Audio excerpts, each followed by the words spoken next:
Hello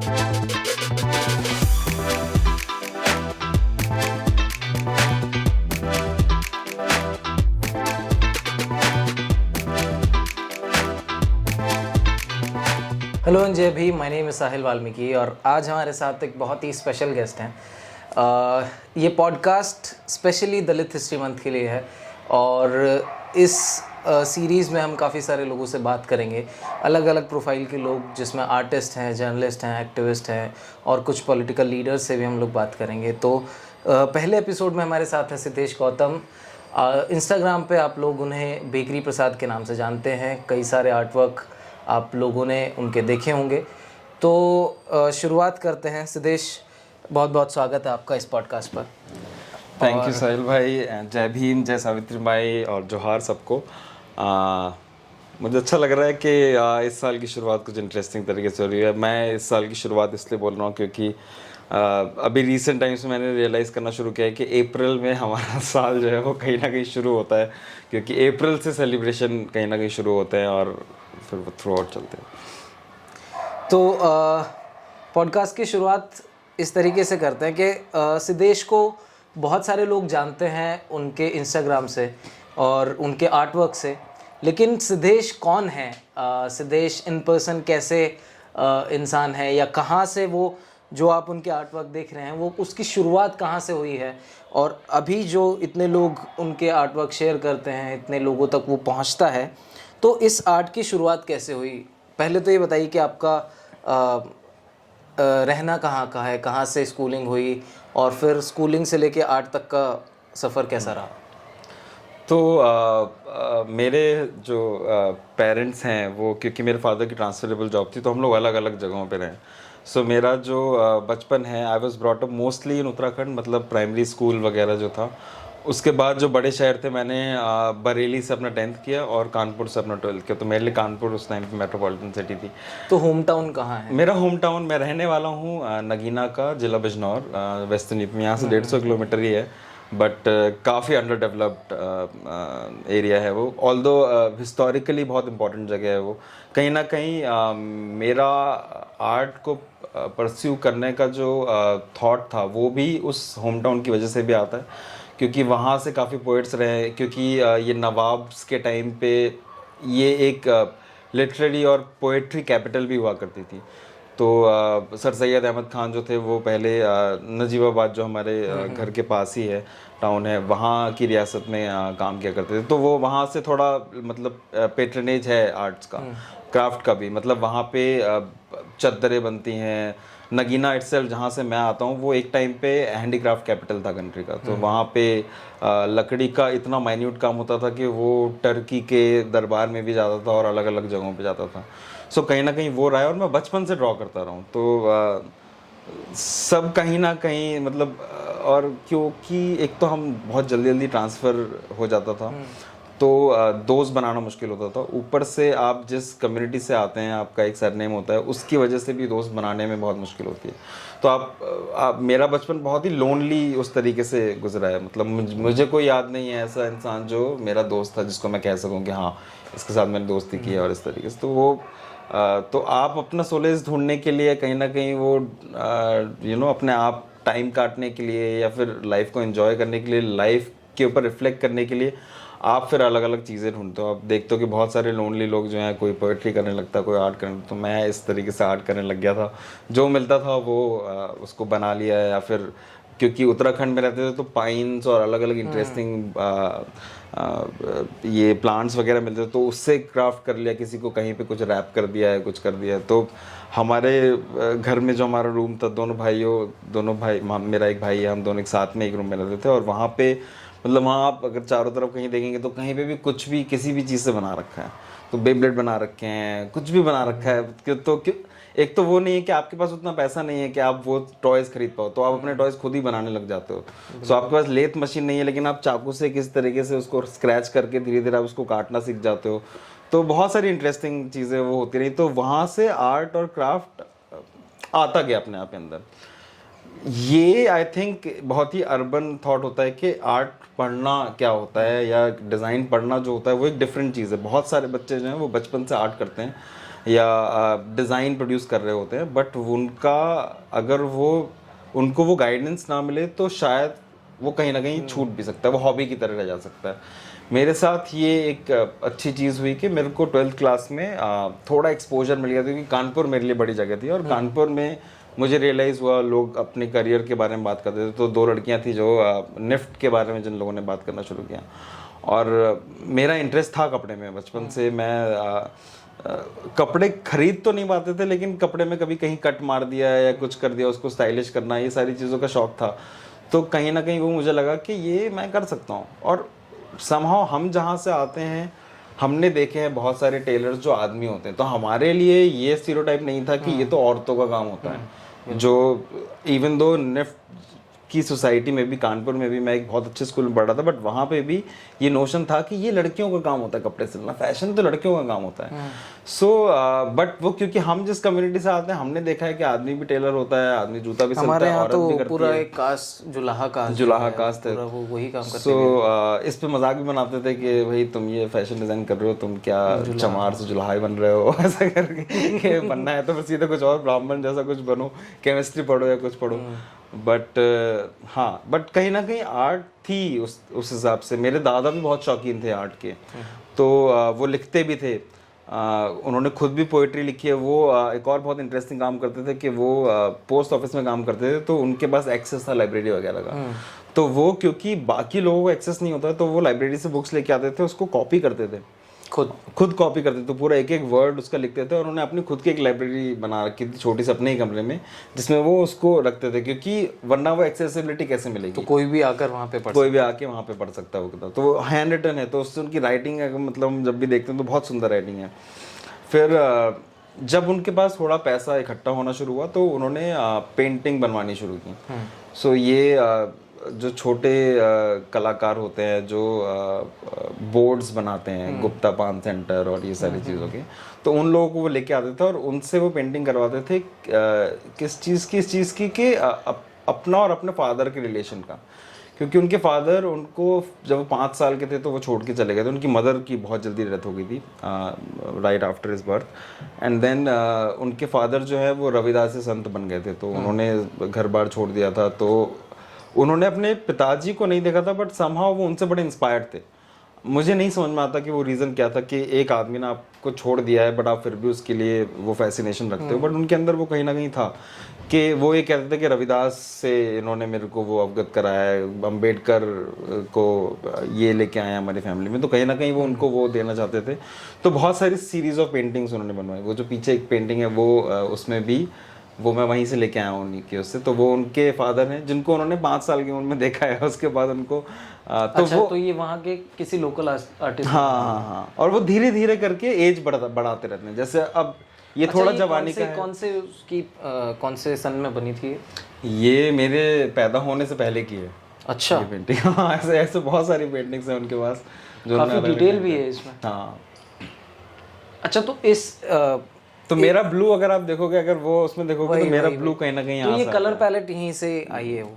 और ये actually ये इसलिए भी ये ब्लू ऐसा नहीं था जब पेंट हुआ था, क्योंकि ये कोई बहुत हाई आर्ट तो है नहीं, तो इसको बचाया भी नहीं गया उस तरीके से। अभी भी इसमें फ्रेम जरूर लगा है, बस इसमें वार्निश के अलावा और कोई लेयर नहीं है, कोई ग्लास नहीं है, कुछ नहीं है। और ये पहले भी ऐसे ही रही है, तो ये बहुत जल्दी ओल्ड हो गई है।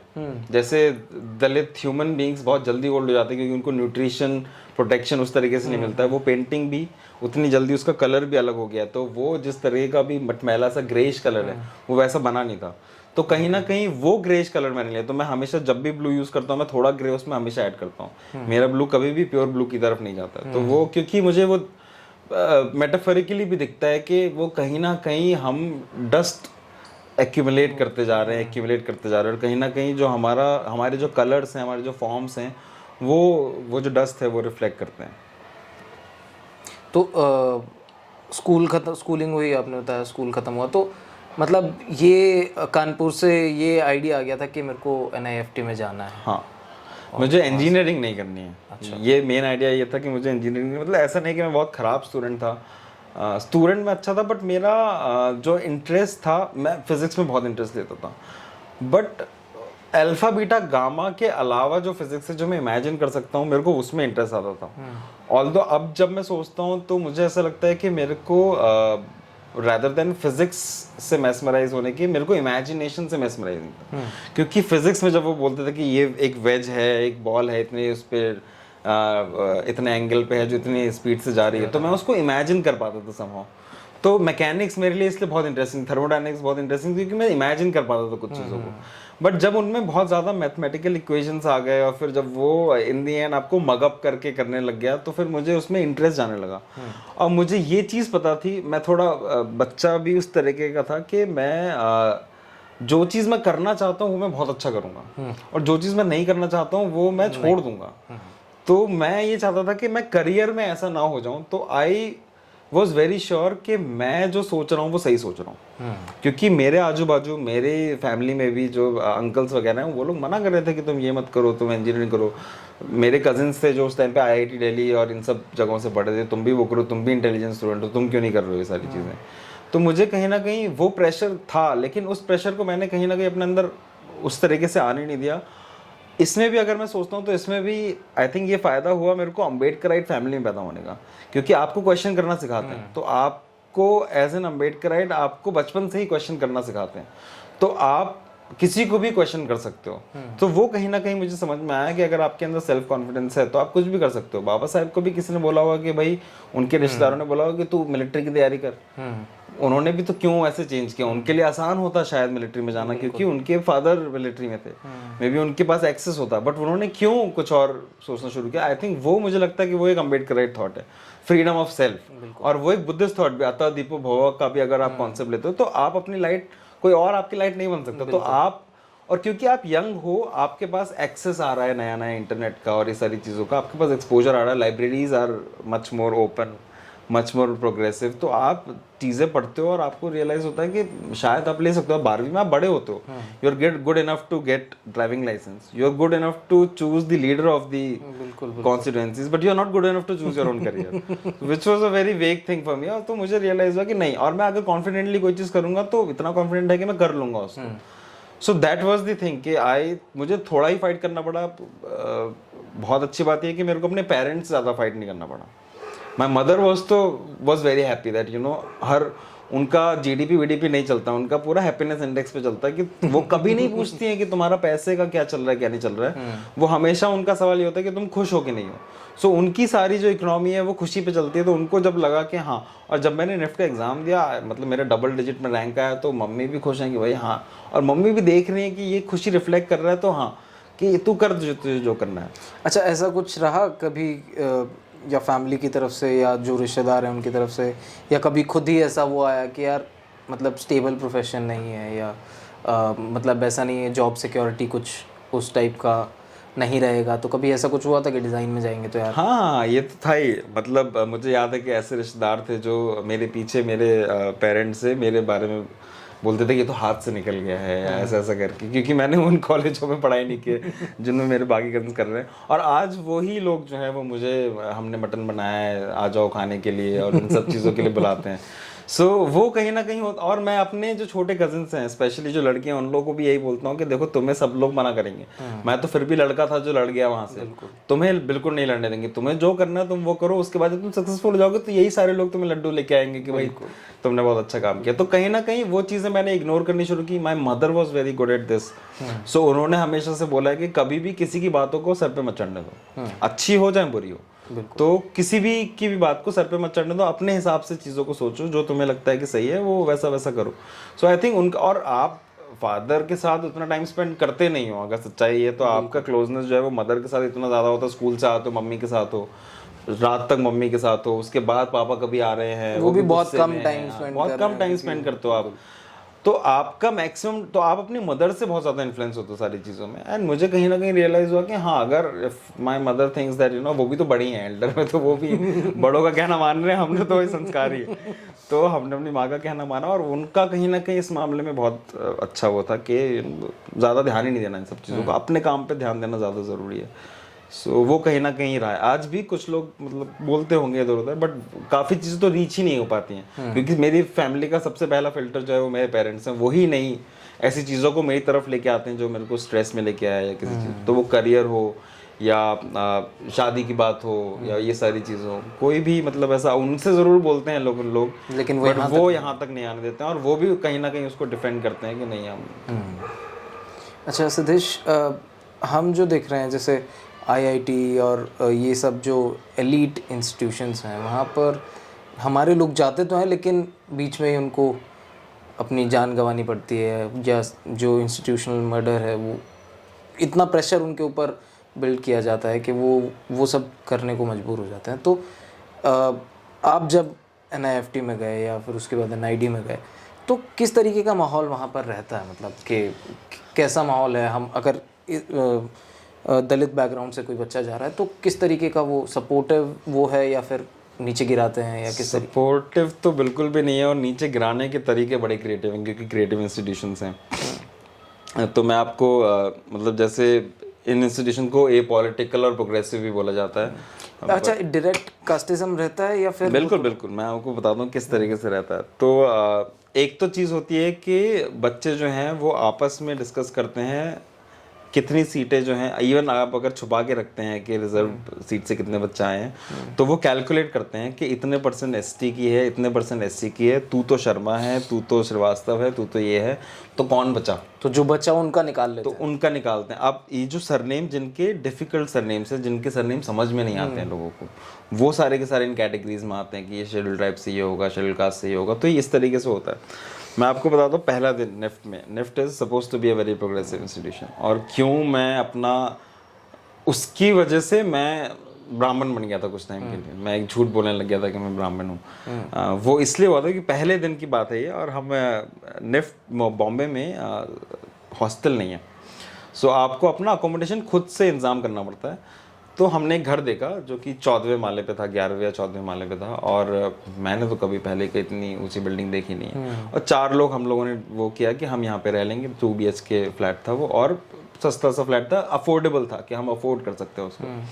हवा जैसे ही वो फ्लैट खुला है और हवा चली, मैंने यार यहाँ रहना है। सो अब मैं उसको अफोर्ड भी कर सकता हूँ, ये सारी चीज़ें भी, सारी चीज़ें हो गई कि हाँ अब वो 4 लड़के जो है आपस में डिस्कस कर रहे हैं, हम 4 लोग। तो उसमें एक लड़के ने बोला कि मेरा सरनेम कुमार है, बट मैं भूमिहारी ब्राह्मण हूँ। तो उस तरीके से उसने बात शुरू की, कॉन्वर्जेशन। उसके बाद दूसरे ने बोला मैं रंजन हूँ, बट मैं क्या हूँ, मैं दुबे हूँ, मैं कौन सा ब्राह्मण हूँ। फिर बात मेरे पास आई तो मैंने बोला मैं गौतम हूँ और मैं भी ब्राह्मण हूँ।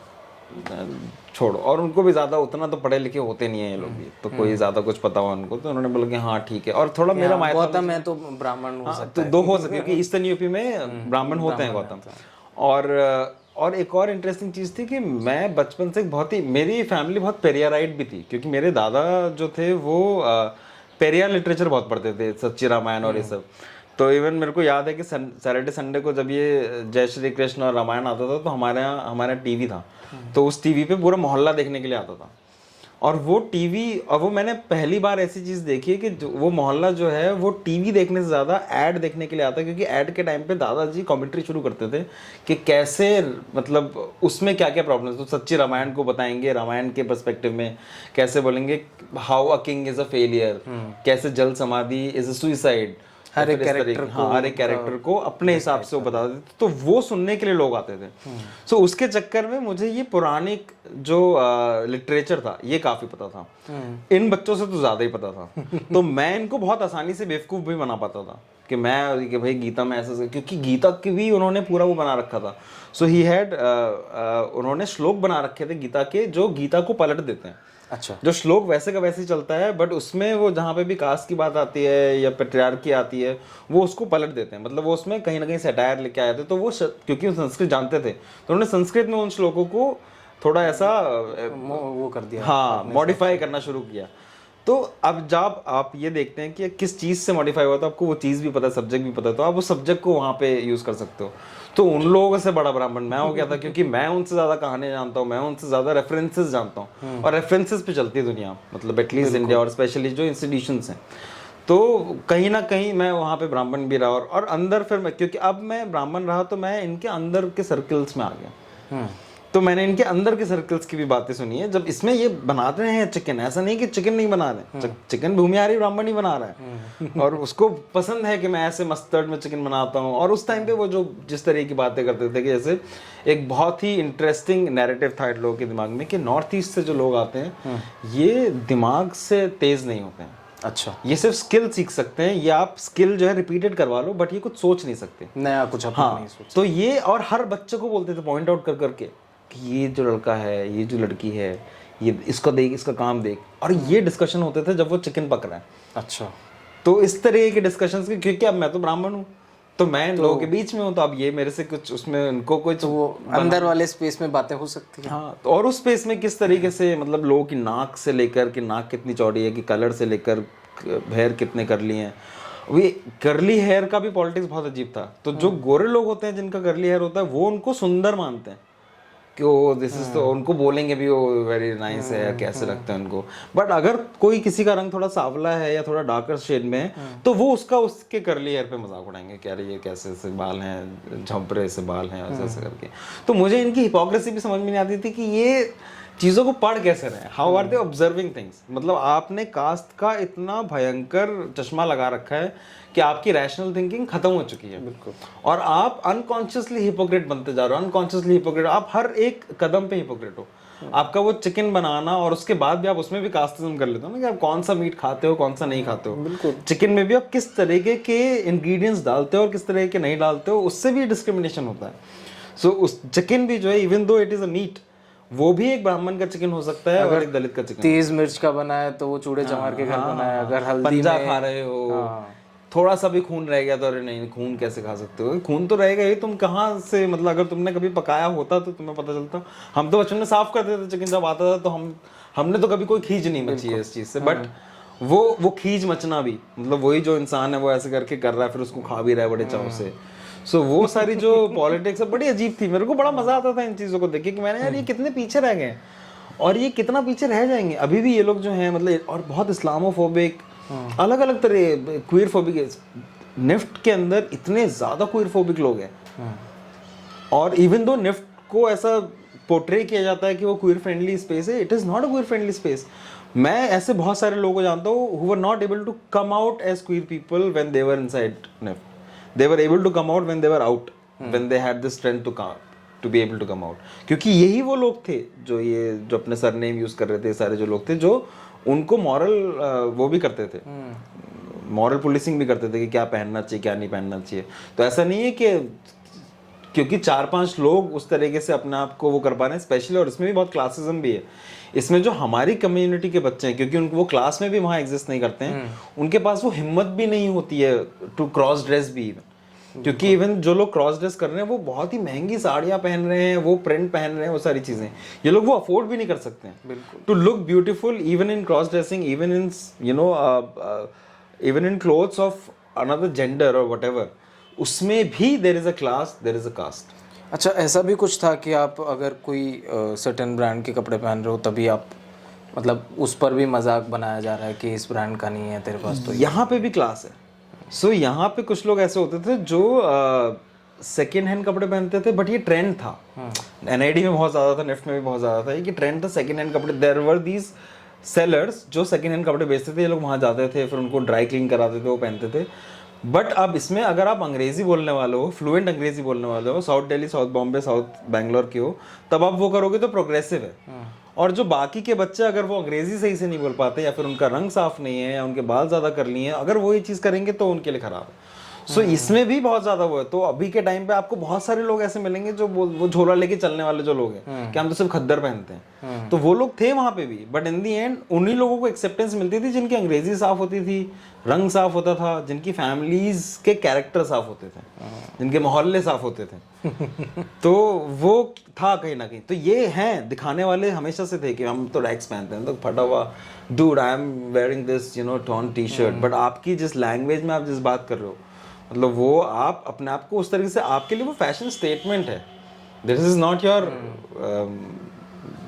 लाइफस्टाइल। और ये this is just you are just doing it for the sake of fashion, for the sake of trend, to assimilate in this crowd. But ये आप उस क्राउड को जानते नहीं। उस क्राउड में एनआईडी में तो फिर भी कम था, बट निफ्ट में तो आपको क्लास के हिसाब से, लैंग्वेज के हिसाब से लोग बटे हुए देते थे। बिहार के बच्चे जो बिहारी डायलेक्ट में बोलते हैं, एक्सेंट में बोलते हैं, वो बच्चे अलग ही रहते थे।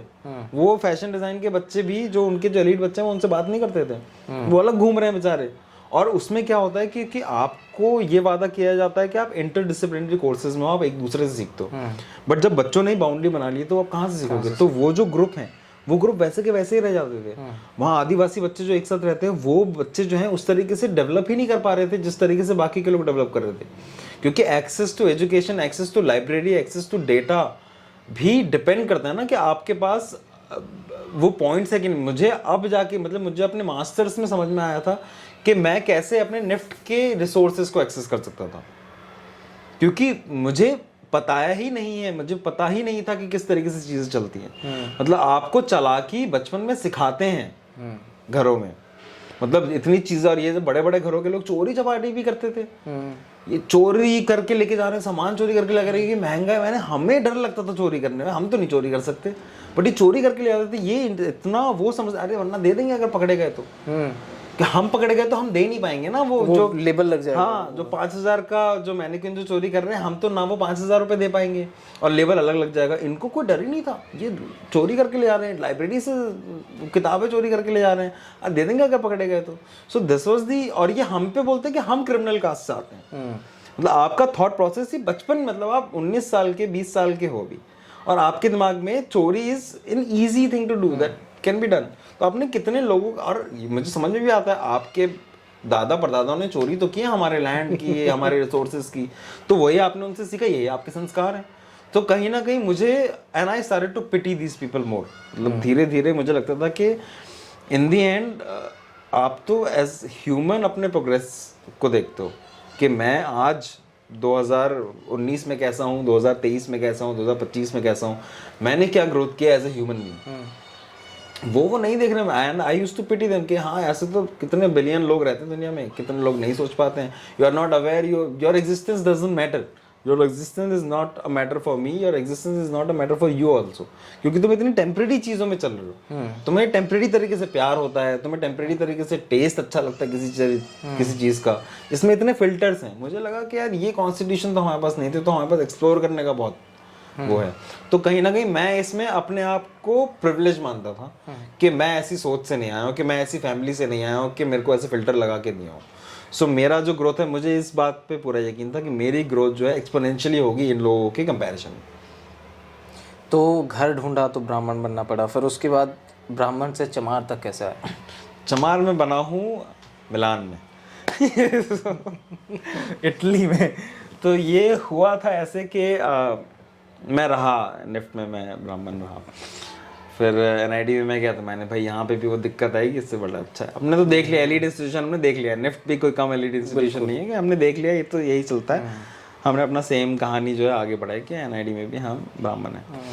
एनआईडी ने एक बहुत बड़ी गलती की कि एनआईडी ने मेरे को एक्सचेंज प्रोग्राम पे विदेश भेजा, उन्होंने मेरे को और एक्सपोजर दे दिया। तो मैं वैसे ही उनकी नाक पे दम कर रहा था, और उन्होंने मेरे को अलग एक्सपोजर दे दिया कि तुम बाहर जाओ। अब बाहर मेरे पास इंटरेस्टिंग कोर्सेज थे, मेरे पास फ्रीडम भी ज़्यादा थी। अब जैसे इंडियन अकेडमी जो है वो थोड़ा स्ट्रिक्ट है अबाउट सब्जेक्ट्स, कौन सा सब्जेक्ट पढ़ना है, कौन सा नहीं पढ़ना है उसमें। वहाँ पे आपके पास ऑप्शंस बहुत थे अलग अलग सब्जेक्ट्स लेने के। तो मैंने आर्ट से रिलेटेड, तब भी मैंने क्योंकि मैंने 7 साल डिज़ाइन पढ़ा है, वो भी अपैरल और फैशन डिज़ाइन, तो वो 6 महीने मेरे लिए एजुकेशन थी आर्ट में। तो मैंने history of art, art semiotics और इस तरीके के सब्जेक्ट्स लेने शुरू किए।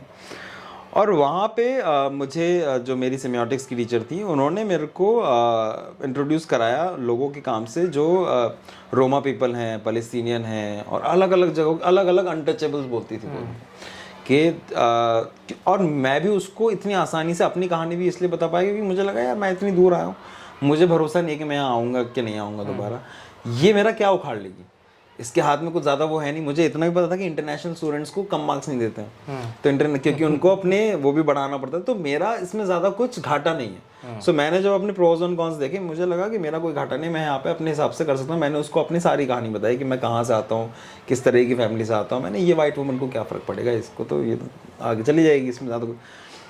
She started taking a lot of interest in me, कि उसने मेरे को फिर नए नए मतलब उन स्टूडेंट्स के काम से वो कराया, इंट्रोड्यूस कराया जो कहीं ना कहीं मेरी जैसी स्टोरीज रखते थे। और फिर मुझे ग्लोबली डिस्क्रिमिनेशन एक फिनोमेना है, तब मुझे रियलाइज हो कि ग्लोबली इस पे काम भी प्रोड्यूस होता है और अलग अलग लोग अलग अलग स्टोरीज बहुत ही अनअपोलोजेटिकली प्रोड्यूस करते हैं। तो मुझे किस बात का डर होता है इस चीज़ का?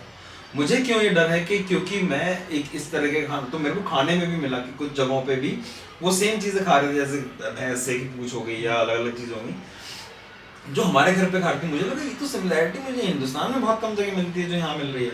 तो मुझे उस टाइम पे रियलाइज हो कि मैं ग्लोबल क्रीचर हूँ। और वहाँ पे मैंने कहीं ना, और मिलान ही वो जगह थी जहाँ पे मैंने पहली बार बाबा साहब को बनाया। तो मैं first drying of doctor Ambedkar वो थी मिलान।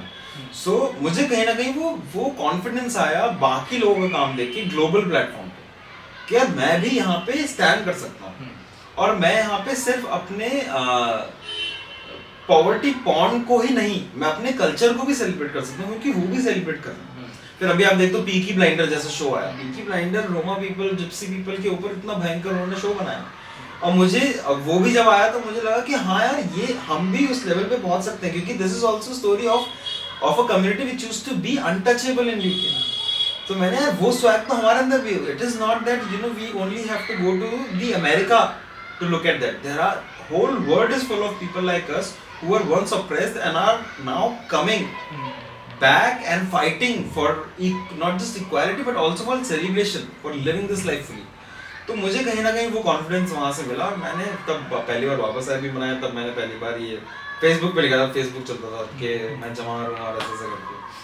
तो बट हाँ उसके बाद से आई थिंक मैं कॉन्फिडेंस से भरा हुआ हूँ उसके बाद से ही, वरना मैं बहुत अंडर कॉन्फिडेंट इंसान था। उसकी वजह से कहीं ना कहीं मैं अंडर डॉग रह जाता था या फिर क्लेम नहीं कर पाता था अपने इंटेलेक्चुअल राइट को या अपनी चीज़ों को जो मैंने ही बनाई है। जब मैं अपने आइडेंटिटी को मैंने एक्सेप्ट किया तब मुझे में वो कॉन्फिडेंस आया कि मैं I am an individual and I can produce, I have the ability to produce, to create, which is a very big thing in itself. तो मुझे लगा कि हाँ आई मैटर। तो जब फेसबुक पे पोस्ट लिखा तो उसके बाद उन लोगों से कभी मुलाकात हुई जिनके साथ वो फ्लैट शेयर? नहीं, उन लोगों से एक्चुअली शायद उन लोगों के अंदर इतनी हिम्मत भी नहीं है कि उनसे मुलाकात करें, क्योंकि टू बी ऑनेस्ट वो जितने एकड़ जमीन के मालिक थे, जितना फैमिली वेल्थ उनके पास था, उसके हिसाब से उन्होंने अभी तक कोई प्रोग्रेस किया नहीं। जिस एक्सपोनेंशियल सपने की बात हम करते थे वहाँ पे कि हम यहाँ ये करेंगे वो करेंगे, उन्होंने वो कुछ किया नहीं है। और आई डोंट थिंक कि उनकी हिम्मत भी है या फिर बात करने की। They'll have to take an appointment, sort of an appointment to talk. हाँ बिल्कुल be honest। और वो और कहीं ना कहीं इसीलिए मुझे लगता भी है क्योंकि उन लोगों ने, मैं और लोगों से मिला हूँ जिन लोगों से मेरे बारे में बात हुई है या वो डाइनिंग टेबल डिस्कशंस हुए हैं, और वो कहीं ना कहीं उनमें भी वो चीज़ रियलाइज है कि हाँ उन्होंने कुछ गलत तो किया। इन दी एंड वो गलती जो वो धीरे से एक्सेप्ट करना, आज भी मेरे को नहीं फेस कर रहे हैं डायरेक्टली, बट वो गलती भी वो तभी एक्सेप्ट कर रहे हैं क्योंकि कोई इंसान बार बार बोल रहा है और उनको even though they have unfollowed me from all social media platform but they are still watching my content. तो वो कहीं ना कहीं चोरी चुपके भी तुम्हारे सक्सेस को देख रहे हैं कि वो कहाँ जा रहा है कहाँ नहीं जा रहा है, हम तो यही रह गए हैं जो भी है।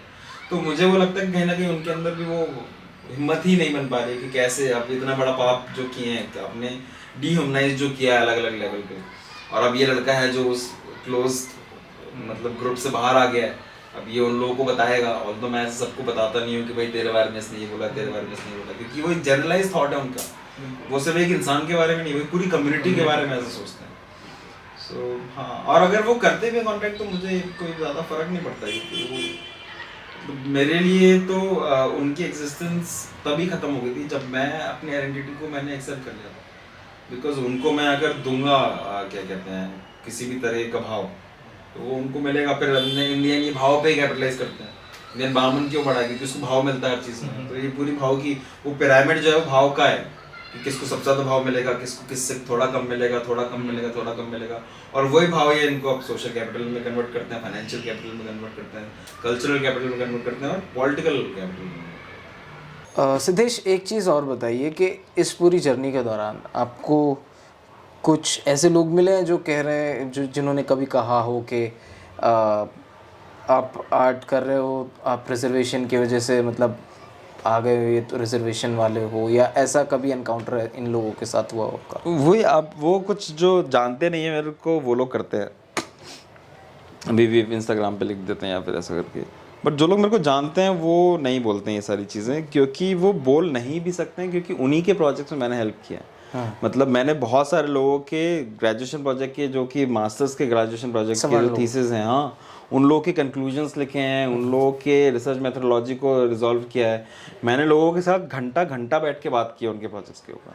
सो आई डोंट थिंक कि वो मुझसे कभी भी ये चीज़ बोल पाएंगे कि तू जो है सिर्फ रिजर्वेशन की वजह से आया है। बट मैं ये नहीं कह सकता कि उनका बाकी लोगों की तरफ वो नज़रिया होगा कि नहीं होगा। जस्ट बिकॉज उनको मेरे से बेनिफिट हुआ है तो शायद वो मेरे को नहीं बोलते हैं फिर ऐसा कुछ। अदरवाइज मुझे उस तरीके से तो नहीं मिला। मेरे को हमेशा से अननोन लोगों ने ये चीज़ बोली है कि तुमने रिजर्वेशन की वजह से तुम आज यहाँ हो।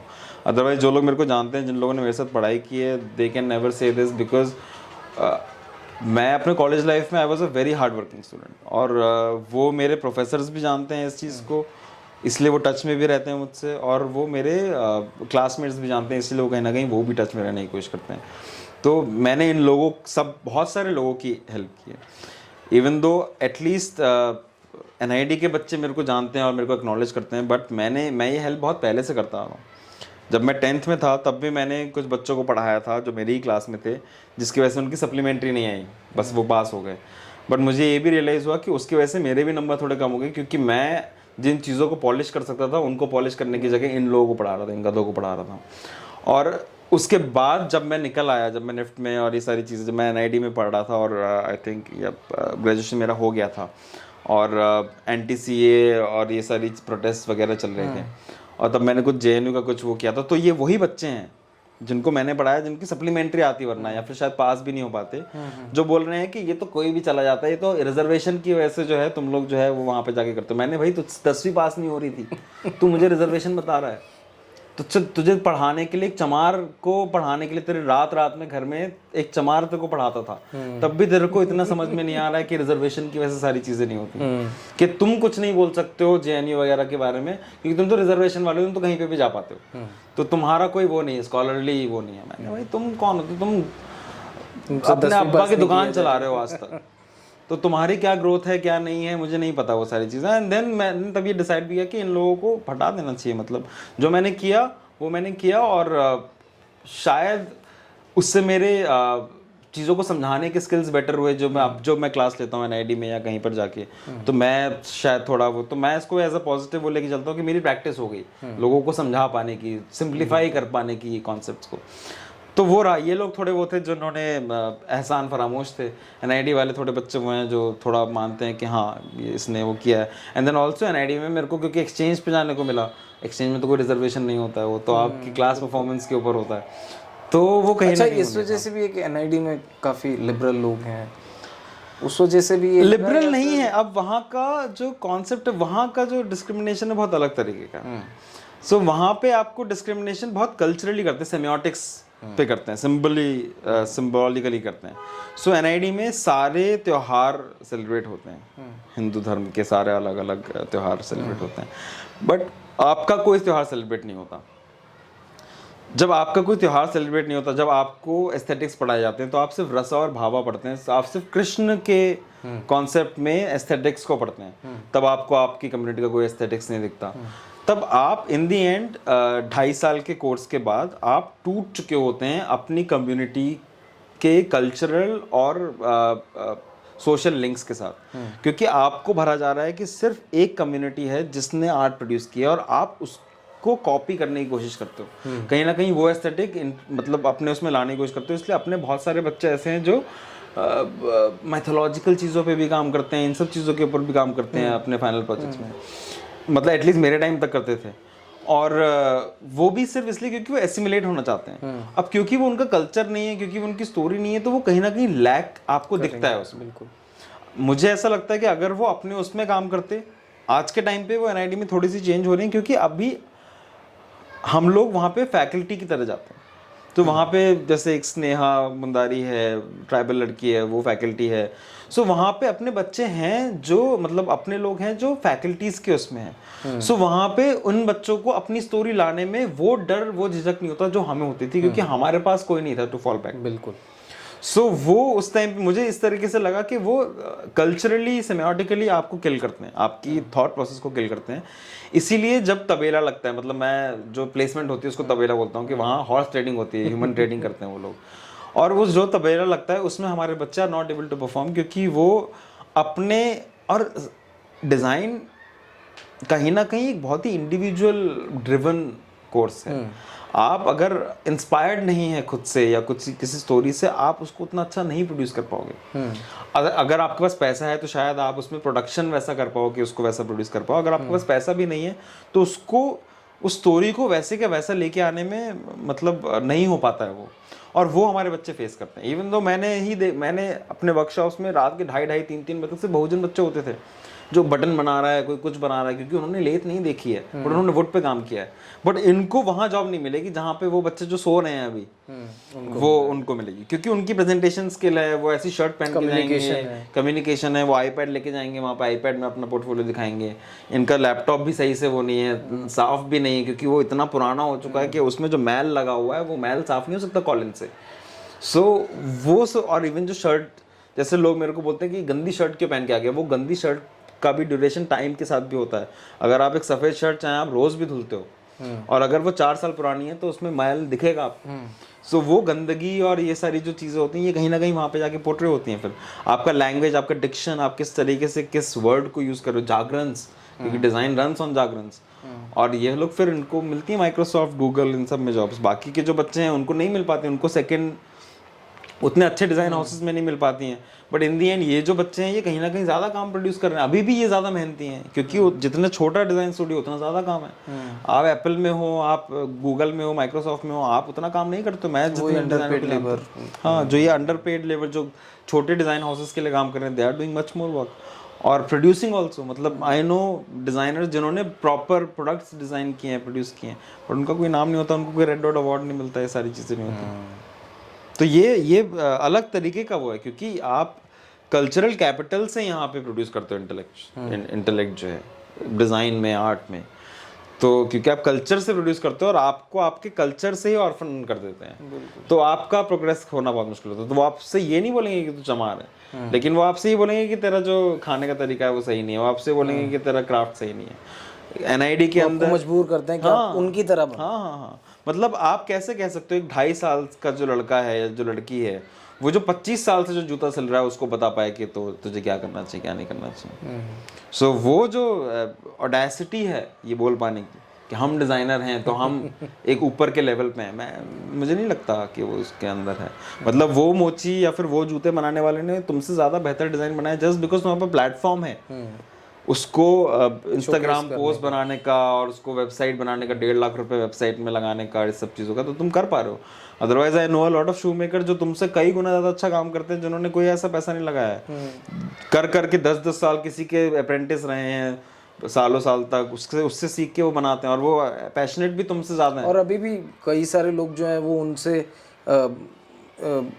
खरीद के सामान को कम पे करके वो प्राइस बढ़ा के बेचते हैं। बिल्कुल बिल्कुल बिल्कुल। 5 इंडिया जैसे बहुत सारे लोग हैं यहाँ पे, नए नए ब्रांड जो आप देखते हो कि वो कितने इंडिजिनस हैं, ये सब एक्सप्लॉइटर्स हैं। Most of them are exploiters. बहुत कम गिने चुने ब्रांड्स ऐसे हैं जो एक्सप्लॉइट नहीं करते हैं, जो फेयर पे देते हैं। अदरवाइज, और वो गिने चुने मतलब एक उंगली पे आप गिन सकते हो 3 या 4, अदरवाइज दे आर ऑल एक्सप्लॉइटर। और आपको NID में सिखाते हैं एक्सप्लॉइटेशन करना। हमारा एक कोर्स होता है जिसको हम क्राफ्ट डॉक्यूमेंटेशन बोलते हैं। सो क्राफ्ट डॉक्यूमेंटेशन पे आपको एक क्राफ्ट को डॉक्यूमेंट करना होता है, और उसमें सिखाते हैं कैसे गिद्ध बनना है, क्योंकि वो course is about how to become a vulture and see from that vulture का पर्सपेक्टिव से कि नीचे वाले कीड़े मकोड़े कैसे काम कर रहे हैं। आप NID के वो क्राफ्ट डॉक्यूमेंटेशन निकाल के देखिए, आप अगर आप उस कम्युनिटी से आते हैं तो आपको रोना आ जाएगा कि किस जलालत के साथ लिखते हैं आप उस प्रोजेक्ट को। आप पूरी की पूरी कहानियाँ, stories, caste location, social location सब हटा देते हो, और उस क्राफ्ट में भी आप जिस तरीके से क्रिटिसाइज करते हो उस क्राफ्ट को, वो सब, और रिपीटेडली वही काम। इवन जब मेरा क्राफ्ट डॉक्यूमेंटेशन था तो मैंने ऑल्दो मैं अपैरल डिज़ाइन में था, मेरा इंटरेस्ट था कि टैटू कैसे होते हैं, और मैं गुजरात में था तो गुजरात में बहुत इंटरेस्टिंग टैटूज मिलते हैं। सो मैं कम्युनिटी के टैटूज के ऊपर काम करना चाहता था, जो मेरे को मना करता है कि नहीं इसमें तो कुछ है नहीं। मैंने यार ये चीज़ तो हुई नहीं, ये भी तो क्राफ्ट है, कोई टैटू बना रहा है। बिल्कुल। तो ये आपको क्यों नहीं लग रहा है क्राफ्ट है? नहीं नहीं ये हमारे कोर्स में नहीं आता है, ऐसा ऐसा करके। मैंने चलो ठीक है, इनको कपड़ा ही चाहिए तो मैं इनको कपड़ा ही दूंगा कुछ। फिर मैंने दूसरा एक प्रोजेक्ट ढूंढा कि फिर मैंने एक गाँव ढूंढा जहाँ पे एक कम्युनिटी रबाड़ी और एक कम्युनिटी है मेवारी। तो ये दोनों कम्युनिटीज़ की शादी हुई हैं। सो इन शादियों में अब जो रबारीज हैं वो औरतें जो हैं वो पूरा ब्लैक पहनती हैं, पूरा black, sari black, petticoat black, सब कुछ ब्लैक पहनती हैं। और जो जो दूसरी कम्युनिटी वो बहुत कलरफुल है। और जब इनकी शादियां हो गई हैं तो जो ब्लैक वो हैं पेटीकोट्स और साड़ियाँ हैं, उसमें किस तरीके से पिंक आ रहा है, येलो आ रहा है, ब्लू आ रहा है, तो वो शादियों की वजह से हो है कि कल्चर मिक्स हो रहे हैं। मैंने वो चीज़ पिच की कि भाई ये बहुत इंटरेस्टिंग प्रोजेक्ट है, ये मैं करना चाहता हूँ। नहीं यार इसमें कुछ वो नहीं है, ये हमारा काम नहीं है कि स्टडी थोड़ा ना करना है हमें कल्चर को, हमें तो सिर्फ ये दिखाना है कि जो ऑथेंटिकली जो रबाड़ियों का जो वो होता था, लहंगा होता था, वो कैसा होता था। और मैंने बहुत दलील दी कि भाई ये तो प्रोजेक्ट भरा हुआ है एनआईडी में, हर साल एक बच्चा रबाड़ी के ऊपर करता ही है। तो ये तो मतलब मैं किसी चीज़ में, किसी नॉलेज में ऐड ही नहीं कर रहा हूँ, मैं तो रिपीटेडनेस में जा रहा हूँ। मतलब मैं तो एक ही कंटेंट को कॉपी पेस्ट कर रहा हूँ। मैं तो चाह के बस वही चीज़ को अपने फोटोग्राफ्स खींच के अगर उसकी लैंग्वेज चेंज करके कर दूंगा तो तुम्हें पता भी नहीं चलेगा। और उन्होंने नहीं करने दिया मेरे को फिर भी, और मैं भी थोड़ा ज़बरदस्ती मेरे को करना, तो मैंने जो उनको चाहिए तुम्हें मैं वो भी करूँगा, और जो मेरे को चाहिए मैं वो भी करूँगा। तुम चाहे ये चीज़ को ना दो, बट मैं अपना लाइब्रेरी में ऐसा नहीं डॉक्यूमेंट देना चाहता हूँ जिससे मेरे को बोलेगा तूने भी वही काम किया था। सो ये है, इस तरीके से आपके कल्चर को किल करते हैं। जैसे आपको सिखाते हैं कि कैसे how to feed on different cultures and how to make money, how to capitalise that. और वो बहुत खतरनाक है। उससे ज़्यादा हार्म नहीं हो सकता, इंटेलेक्चुअल हार्म ज़्यादा बड़ा हार्म है आपको फाइनेंशियल हार्म से, कि आप डायरेक्टली नहीं कर रहे हो, आप कल्चर्स को ख़त्म कर रहे हो। आप ये बोल रहे हो कि हमारा कल्चर खतरे में है, हमारा कल्चर खतरे में है। आपने कितने कल्चर ऐसे हवा में ख़त्म कर दिए, हर साल ख़त्म करते हो आप। जब आप नए नए आइडल्स लेके जाते हो, नई नई मूर्तियाँ इंस्टॉल करते हो, अलग अलग ट्राइब्स के, अलग अलग कम्युनिटीज़ के भगवानों को किसी का अवतार बना देते हो। सो आप ऐसे कल्चर ख़त्म करते हो, और वो करे जा रहे हैं वो लोग सदियों से। और एनआईडी बहुत अच्छी जगह है वो चीज़ को करने के लिए।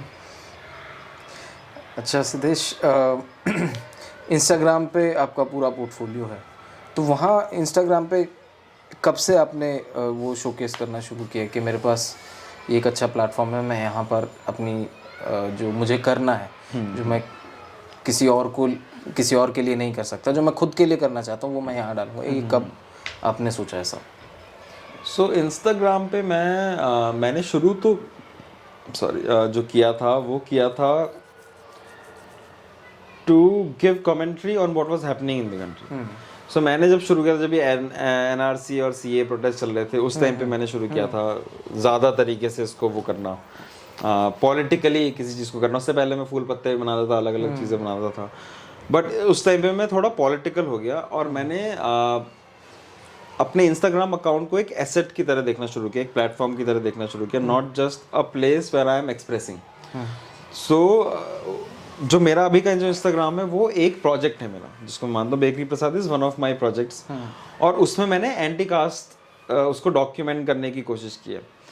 ये बहुत ही ऑर्गेनिकली हुआ कि मैं किस तरीके से मैं सीए प्रोटेस्ट और इन सब की चीज़ों के ऊपर कमेंट्री कर रहा हूँ, ये सारी चीज़ें कर रहा हूँ। फिर मुझे रियलाइज़ हो रहा है कि यार problem is not just the state, problem is the people who has made the state. So मेरी लड़ाई नेता से है ही नहीं, मेरी लड़ाई किसी भी न प्रधानमंत्री से, ना किसी चीफ मिनिस्टर से, मेरी लड़ाई उन लोगों से है जो इमीडिएट मेरे ऑपरेसर्स हैं यार। मतलब अभी भी मेरा जो मेरे पेरेंट्स जहाँ पे रहते हैं, देयर आर पीपल जो उनके नेबर्स हैं जो उनके साथ अनटचेबिलिटी प्रैक्टिस करते हैं। तो अभी भी ये सोसाइटी है, अभी भी जो लोग हैं, मैं नहीं मानने को तैयार हूँ कि 2014 से पहले जो है वो हिंदू मुसलमान भाई भाई था। मैं तो बचपन से देख रहा हूँ कि रेडिकलाइज ये कॉन्फ्लिक्ट रहा है। एटलीस्ट मेरे बचपन से 1991 से तो है, और 1991 मतलब ये वो टाइम है जब बाबरी भी चल रहा है, सारी चीज़ चल रही है। अब जब मैं ये चीज़ अपने पिताजी से बात करता हूँ, अपनी माँ से पूछता हूँ, तो वो भी बोलते हैं कि भाई हम भी जब से देख रहे हैं तब से ये है।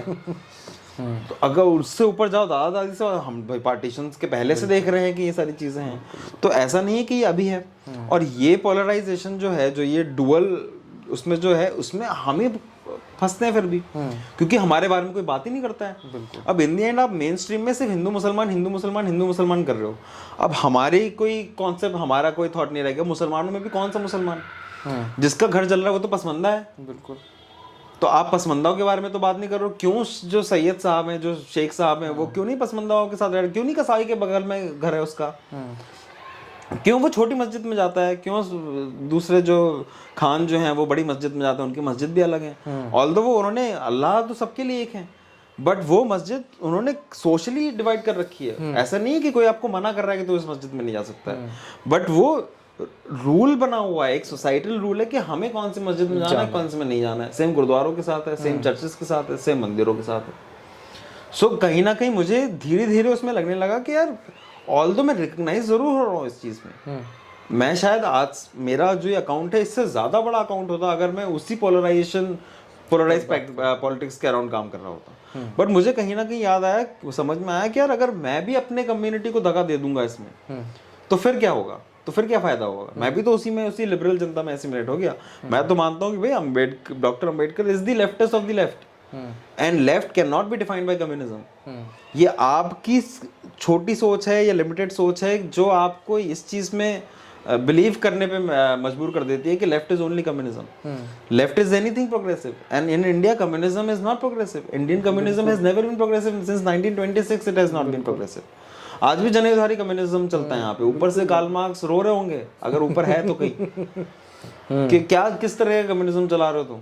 तो यहाँ पे मुझे ये चीज समझ में आई कि नहीं, मुझे अपने लोगों के बारे में बात करनी पड़ेगी। If people take my voice seriously, I have to give my stories to people. I can not, मैं फेम के नाम पे नहीं वो हो सकता कि यहाँ पे मेरे को फेम मिल रहा है तो हाँ, मेरे भी दोस्त होते जो स्टैंड अप कॉमेडियंस हैं, अलग अलग एक्टिविस्ट हैं। मैं भी लोगों के साथ घूमता, चिल करता, शादी में जाता, लिबरल शादियों में जाता।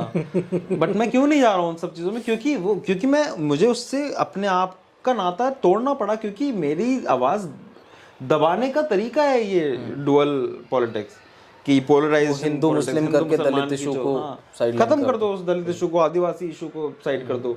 सब कश्मीर की बात करते हैं, कोई नक्सलवादी मूवमेंट की बात नहीं करता, कोई नक्सलाइट एरिया में बात नहीं करता। आज भी मेन आपको लिबरल उसमें ऐसे लोग मिल जाएंगे जो बोलेंगे कि कश्मीरियों को कश्मीरी बुलाओ, हिंदुस्तानी मत बुलाओ।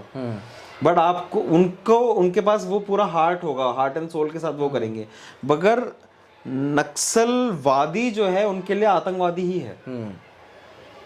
मतलब एक गांव या एक एरिया के आसपास रहने वाले लोगों को, जैसे डेलीआइट हो गया, अगर आपके घर पे मैं घुस गया हूँ और आप दिल्ली में रहते हो, अगर मैं आपके घर में घुस गया तो आप मेरे को मारोगे ना यार, आप मेरे को निकालोगे बाहर वहां से कि भाई क्यों घुस रहा है बस्ती, क्यों घुस रहा है बस्ती। तो क्या मैं बोलूंगा कि डेलीआइट वो है, टेररिज्म है? आपने नक्सल को नक्सलवाद जो बनाया है, वहां के सारे लोगों को विलनाइज कर दिया। कोई डिनर टेबल कॉन्वर्सेशन नहीं होती लिबरल्स की, क्या आज हम इनसे वो करेंगे। वो सिर्फ एनकैश करने की कोशिश करते हैं। वहां जाएंगे, एक हफ्ता रहेंगे, वहां पे किताब निकाल के लाएंगे, उस पर करोड़ों रुपए कमाएंगे। बिल्कुल। उसके अलावा वो कुछ नहीं करते। कुछ हैं जो एकाध जो हैं जो जाते, जो एसिमिलेट हो जाते हैं, वो बेचारे मारे जाते हैं। और आप फिर उन्हीं क्लोज हाउसेज में फिर वही स्टोरी सुना, देखा वो कैसे मारा गया था, ऐसे करके। इनको नहीं, ना ये कश्मीर जाने वाले, ना ये छत्तीसगढ़ जाने वाले, ये बस बैठ के अपनी बातें करते हैं कि हाँ हम यहाँ पे क्या कर रहे हैं, क्या नहीं कर रहे हो, ये मेरे कश्मीरी भाई हैं, ये मेरे ट्राइबल भाई हैं, मेरे दलित भाई हैं, बहनें हैं, ये सारी चीज़ें। बट वो कुछ करते नहीं है उसके लिए। तो सिद्धेश, वहाँ से जब ये आर्ट आपने शुरू किया, जो दलित इश्यूज़ पर आपने ड्रॉ करना शुरू किया, उसके बाद कैसा अभी तक का जर्नी रहा है आपको? कई लोगों ने अलग अलग तरीके की सलाहें दी होंगी, फीडबैक में मिली होगी, तो कोई ऐसी अजीब अटपटी एक कोई सलाह किसी ने दी हो तो उसके बारे में ज़रा। एक सलाह बहुत फ़नी सी थी, बहुत शुरुआत में थी वो, तो जब मैंने शायद पहली बार प्रिंट्स निकालने शुरू किए थे और बाबा साहेब के प्रिंट थे, और तब मुझे किसी ने बोला था कि यार ये चलेगा नहीं, कि ये और ये डिज़ाइनर, एस्टैब्लिश्ड डिज़ाइनर है, कि ये चलेगा नहीं क्योंकि यार ये एस्टैब्लिश्ड सिमेटिक। और वो मेरे को ये भी बोल रहा है कि समझ रहे हैं ना, हम इंटेलेक्चुअली बात कर रहे हैं, हम we are all from we are both from. कौन है वो? नाम थोड़ा अगर आइडिया दे। मतलब ऐसा भी वो नहीं है, मतलब वो सवर्ण एक डिज़ाइनर है, बहुत बड़े डिज़ाइनर भी नहीं है, बट हाँ ऐसे माइक्रोसॉफ्ट गूगल जैसी कंपनी में अच्छी पोजीशन पे हैं। तो वो मेरे को बोलते हैं कि यार ये तुम भी पढ़े हो इसी कॉलेज में, हमें पता है कि सिंबलिज्म का क्या मैटर होता है, एंड सिंबलिज्म के हिसाब से you will not be able to sell doctor Ambedkar at that price which you are thinking. So वो मुझे बहुत अजीब सी लगी थी। मैंने यार what is so special about mister Gandhi कि उस पर आज तक चल रहा है, अभी भी पीयूष मिश्रा गाने गा रहा है, उस पर चीजें चल रही हैं, उस पर जैज बना रहे हैं, कुछ कर रहे हैं। गांधी पे जैज, मतलब मुझे तो इससे ज्यादा घटिया चीज कभी समझ में नहीं आई। एक ऐसे डिस्क्रिमिनेटरी इंसान को आप जैज के साथ कंपेयर कर रहे हो, जैज घुसा रहे हो उसमें। जैज तो जिन लोगों ने बनाया था ऑपरेशन के खिलाफ बनाया था, और जिन लोगों ने बनाया था उसको ये आदमी काफिर बोलता था। तो आप मतलब आपका थॉट, आप जरूर पीयूष मिश्रा जी हैं तो आप बहुत वो होंगे, जाने माने लोग उनको ज्ञानी बोलते हैं, पंडित बोलते हैं, बट मेरे को तो आपकी पंडिताई दिखी नहीं इसमें कि आप जैज को जब उसमें आप जैज में आप वो गा रहे हो। मैंने कोई तो वीडियो देखा था, मैंने यार ये सो बिजार इज दिस। आपकी लिबरल जो वो है, आपके थॉट कितने ज्यादा, मतलब आप कोई रिसर्च नहीं करते हो, कुछ नहीं करते हो, आपको एक बार मिल गया कैमरा तो आप उस पर बनाए जा रहे हो, बिट्स दे जा रहे हो। सो मुझे और ऐसी चीजें चलती आ रही, मतलब ये अलग अलग जगहों से मेरे को हिपोक्रेसी और ये मेरिट के नाम पे कुछ भी पेल देने वाली जो चीजें मैं देख रहा हूँ, और ये फनी है, और ये कभी कभार गुस्सा भी नहीं आता इन चीजों पे, क्योंकि अपन तो चैलेंज लेके चलते हैं। भाई तुझे लगता है कि नहीं हमारे लिए तो नया वो है, हम तो नए पाथ पे चल रहे हैं, हम किसी के पाथ पे नहीं चल रहे। हमारा कोई स्वामी विवेकानंद नहीं है कि इनके कहने पे चलना है, हमें कोई नहीं है। हमें तो बाबा साहब खुद बोलते हैं हर चीज को क्वेश्चन करो, मेरे को भी क्वेश्चन करो, तो हम तो वो भी करते हैं। हमारे जो पर्सनल डिस्कशंस होते हैं उसमें हम बाबा साहब को भी क्वेश्चन करते हैं। ऐसा नहीं है कि हम उनको क्वेश्चन नहीं करते हैं, क्योंकि वो बाप को क्वेश्चन करना ही बाबा साहब ने सिखाया हमको, और अगर हम इनको बाप मानते हैं तो हम इनको भी क्वेश्चन करेंगे धीरे धीरे करके। और यही इंटेलेक्चुअल क्या कहते हैं ग्रोथ है जो कम्युनिटी की, और वहीं वो ग्रोथ आगे भी जा पाएगी जब when we can go beyond Ambedkarism as well. उसको आगे बढ़ाना तो तभी होगा ना, वरना तो आपने रोक दिया। आप चक्र घुमाओगे कैसे? जब घूमेगा तो मूवमेंट भी होगा ना, आगे बढ़ेगा वो। अगर चक्र सिर्फ वहीं पर घूम रहा है, चक्का अगर वहीं पर घूम रहा है, तो आपसे छुरी तेज कर सकते हो, उससे प्रोग्रेस नहीं कर सकते। क्योंकि आपको अगर डिस्टेंस ट्रैवल करना है तो आपको उसमें वो गियर सिस्टम लगा के उससे डिस्टेंस ट्रैवल करना पड़ेगा। तो अगर आप एक ही जगह पे खड़े होकर सिर्फ उनको बोले जा रहे हो, सिर्फ उनको रटे जा रहे हो बाबा साहब को, तो आप सिर्फ छुरियां तेज कर रहे हो, उसके अलावा आप कुछ नहीं कर रहे हो। सो वो मेरे को कहीं ना कहीं वो चीज़ रियलाइज हुई। और हाँ, लोग ऐसे रहे हैं, कुछ भी बोलते हैं, अब वही लोग पलट गए हैं। उसने मतलब क्या कहा कि मतलब डॉक्टर अम्बेडकर को आप महंगा नहीं बेचो, हाँ, कि वो बिकेगा ही नहीं, कोई लेगा नहीं। हाँ, कोई लेगा नहीं। अब वही लोग उल्टे हो गए हैं कि यार मैं तो ट्राई कर रहा था कि मैं लास्ट सैलरी में उतना बचा नहीं पाया, but I will buy, you have done good job. और वो उस बात को नहीं लेके आते कि मैंने तेरे को ये बोला था, बट वो ऐसा उसमें वो पुश करने की कोशिश करते हैं कि हाँ तुम कर लोगे, और ऐसा ऐसा करके। तो ये ऐसे लोग रहे। तो फिर आपने वो किया, आपने क्या प्राइस रखा और वो आपने किया? हाँ, मैं तो बेचते ही हूँ, मतलब मैं अभी भी मैं अपने फ्रेंड्स से। तो आपने कितने की वो? वो जाते हैं करीब मतलब 8,500 से 15,000 तक के, मतलब। और वो लोग खरीदते हैं? हाँ, वो खरीदते हैं, क्योंकि अब वही है ना कि आप एक बार सक्सेसफुल हो जाओगे तो आपको लड्डू भी खिलाएंगे वो, फिर आपको वो भी करेंगे कि आपकी ग्रोथ में पार्ट थे। अब इसमें मैं I have to be very cautious कि मैं हर किसी से एडवाइस नहीं लेता हूँ। कभी कभार मैं जानबूझकर नहीं लेता हूँ कि अच्छी भी होगी तब भी, क्योंकि मैं किसी को ये मौका नहीं देना चाहता हूँ कि इसको मैंने बनाया, क्योंकि ऐसे खत्म करते हैं ये हमें। इसको मैंने बनाया, और ये सिर्फ हमारे साथ नहीं है, सिर्फ दलित कम्युनिटी के साथ नहीं है, ये बाहर भी है। बास्केट को भी खत्म करने की कोशिश की गई थी ऐसे ही, कि ये ऐसे ही किसी उसके ऊपर कि नहीं हमने बनाया, तो मैं वो हेल्प लेनी, चाहे मेरे को इस जगह से उस जगह पे पहुंचने में थोड़ा टाइम लग जाए, लेकिन मैं उसको अपने उससे करूंगा। मैं कभी किसी का एहसान लेके नहीं करूंगा कि इसकी वजह से मैं कर पाया, क्योंकि और अभी तक मैंने जो भी किया है वो तभी किया है जब मैंने उसको इनिशिएट किया। जैसे अभी भी मैं एक मैगजीन के ऊपर काम कर रहा हूँ, ऑल दैट ब्लू। अब उसमें भी मैं पिछले 1.5 से 2 साल से उसको करने की कोशिश कर रहा हूँ, बट सब मेरे को घुमा देते थे कि भाई तुझे इससे बात करनी पड़ेगी, तुझे ये फिगर आउट करना पड़ेगा, तू पहले ये चार्ट बना, तू पहले ये प्रपोजल बना, वो बना, ऐसा ऐसा करके बना। और मैं उसको बनाता भी था तो कोई रिस्पॉन्ड नहीं कर रहा है, ऐसा ऐसा करके चीज़ हो रही। मुझे लगा कि यार ये तो करना पड़ेगा। और मैंने जब करना शुरू किया तो अब वही सारे लोग हैं जो अरे हम ये करना चाहते हैं, उसमें ये कर सकते हैं, I know this is doable. जो बोल रहे थे कि इसको 1 साल लग जाता है चीज़ों को करने में या ऐसा करके लगे, तो वो बोला हो ये तो डूएबल है, तो तुमने सही किया है, तुम नहीं करते तो फिर कैसे होता, और ऐसा करके तुम ही मेरे को डिस्करेज भी कर रहे थे कि नहीं यार ऐसे नहीं हो पाएगा, इसमें ये प्रॉब्लम्स हैं, वो है, कोई और तरीका सोचो। अब जो तुमने ये करनी शुरू कर दिया तो उनको लग रहा है कि हाँ तो भाई हमें भी जान बैठना है इस कारवन में। सो वो बहुत ही रैंडम से लोग हैं, मतलब मुझे बहुत ही रैंडमनेस लगती है। मुझे लगता है कितने कंफ्यूज, कितने परेशान हैं ये लोग, इनको समझ ही नहीं पा रहा पॉलिटिकली करेक्ट कैसे हो पाया। तो काम कहाँ से प्रोड्यूस करेंगे? तुम यही करेक्टनेस में लगे रहे हो, गिल्ट ट्रिप पे जा रहे हो, ये सारी चीज़ें तुम कुछ करो ना यार। तुम गिल्ट करके क्या करो? तुम अपना वाइन ग्लास भरते हो, एक एक जैसे जैसे तुम्हारा वाइन ग्लास खत्म होता है वैसे वैसे तुम्हारे आंसू बढ़ते रहते हैं। ये तुम्हारे एलिट स्पेसेस में हो रहा है, साउथ दिल्ली, साउथ बॉम्बे में, तो इससे कोई फर्क नहीं पड़ रहा। मुझसे कोई पूछता कि भाई हम बहुत गिल्टी हैं, हमारे उन लोगों ने क्या किया क्या नहीं किया। मैंने भाई तू जब तक तू मेरे को अपना जमीन नहीं देगा तब तक मैं नहीं मान सकता तो कोई भी गिल्ट है। Land redistribution is my only thing. जब तक तू मेरे को अपना जमीन का एक हिस्सा दे, जो तुम्हारे बाप दादा ने लिए, ये तो हमारे से छीनिए ना, तो एक हिस्सा दे मेरे को। मैं तो तेरी पूरी जमीन भी नहीं मान रहा हूँ, मैं तो तुमसे बहुत अच्छा हूँ। मैं कभी किसी को ऐसा खराब नहीं, मैं नहीं ऐसी कम्युनिटी से आता हूँ जो कम्युनिटीज फैमिलीज खत्म कर दें अपनी हायरार्की मेंटेन करने के लिए। मैं तो कहना थोड़ा जमीन का हिस्सा दे के तो देख, देता ही नहीं कोई। तो मैंने तो आज तक कोई भी ऐसा एलाई नहीं देखा जो मतलब मेरे को बोले कि हाँ सिर्फ दारू पी के रो देंगे, दैट्स इट। या खाना खा के रो देंगे, कभी आपके साथ मटन खा लेंगे कि मटन खा के रो देंगे। तो ये वही घरों में है जिनके घरों में प्याज लहसुन भी नहीं बनता, बट वहाँ आपके सामने पोट्री करेंगे हम मटन खाते हैं और जबरदस्ती खा रहे हैं और कोशिश कर रहे हैं। मैंने भाई जब तक तुम अपने जमीन का हिस्सा नहीं दे रहे हो तब तक कुछ नहीं होने वाला। नहीं। जैसे देश दलित हिस्ट्री मंथ अभी आ रहा है, तो उसके क्या मायने हैं आपके लिए? मतलब क्या आपके लिए कितना मायने रखता है? क्या वो कुछ यादें हैं बचपन से? दलित हिस्ट्री मंथ मतलब हमारा तो सबसे बड़ा त्यौहार तो जो होता था वो अम्बेडकर जयंती होती थी। बुद्ध पूर्णिमा भी होती थी। बुद्ध पूर्णिमा को भी मेरे को याद है कि हम बचपन से ही उसको सेलिब्रेट कर रहे, दिया जलाते थे। तब पता नहीं था कि दिया क्यों जलाते हैं। वत्ता दीपो भव वाला जो कॉन्सेप्ट है वो बहुत लेट रियलाइज हुआ है। बट कहीं ना कहीं अम्बेडकर जयंती की क्या ऐसी यादें हैं बचपन की? बचपन की तो बहुत यादें हैं, मतलब अम्बेडकर जयंती की ही नहीं, अम्बेडकर जयंती के अराउंड की भी बहुत यादें हैं, क्योंकि बाबा साहेब से बहुत सारी चीज़ें जुड़ी हैं। मतलब मैं मेरे लिए शायद सबसे ज़्यादा बाबा साहेब से जुड़ी हुई जो यादें हैं वो इलेक्शन के टाइम की होती हैं। जब मैं बिल्कुल छोटा बच्चा था और मोहल्ला लाल सराय में हम रहते थे, नगीने में, और जब भी इलेक्शन करीब आता था तो हमें छत पे खड़ा करते थे। छोटे छोटे बच्चे हैं, हम छत पे खड़े हैं और हम अंग्रेजी में ऐसे बोल रहे हैं, कुछ गाय का ऐसे, माँ का ऐसे, कुछ भी ऐसे, फेवरेट टीचर, कुछ भी ऐसे जो भी लिखा है हमने वो बोल रहे हैं। अब पूरी छत, और ये छतें मतलब ये जुड़े हुए हैं, पूरे घर एक दूसरे से जुड़े हैं, तो छतों पे दूर दूर तक लोग हैं। और ये पार्टी की वो चल रही है, बीएसपी की कैंपेनिंग जैसी चल रही है। हमें नहीं पता क्या है बीएसपी, क्या क्या नहीं है। बीएसपी तब बूम भी कर रहा था, ये सारी चीज़ें।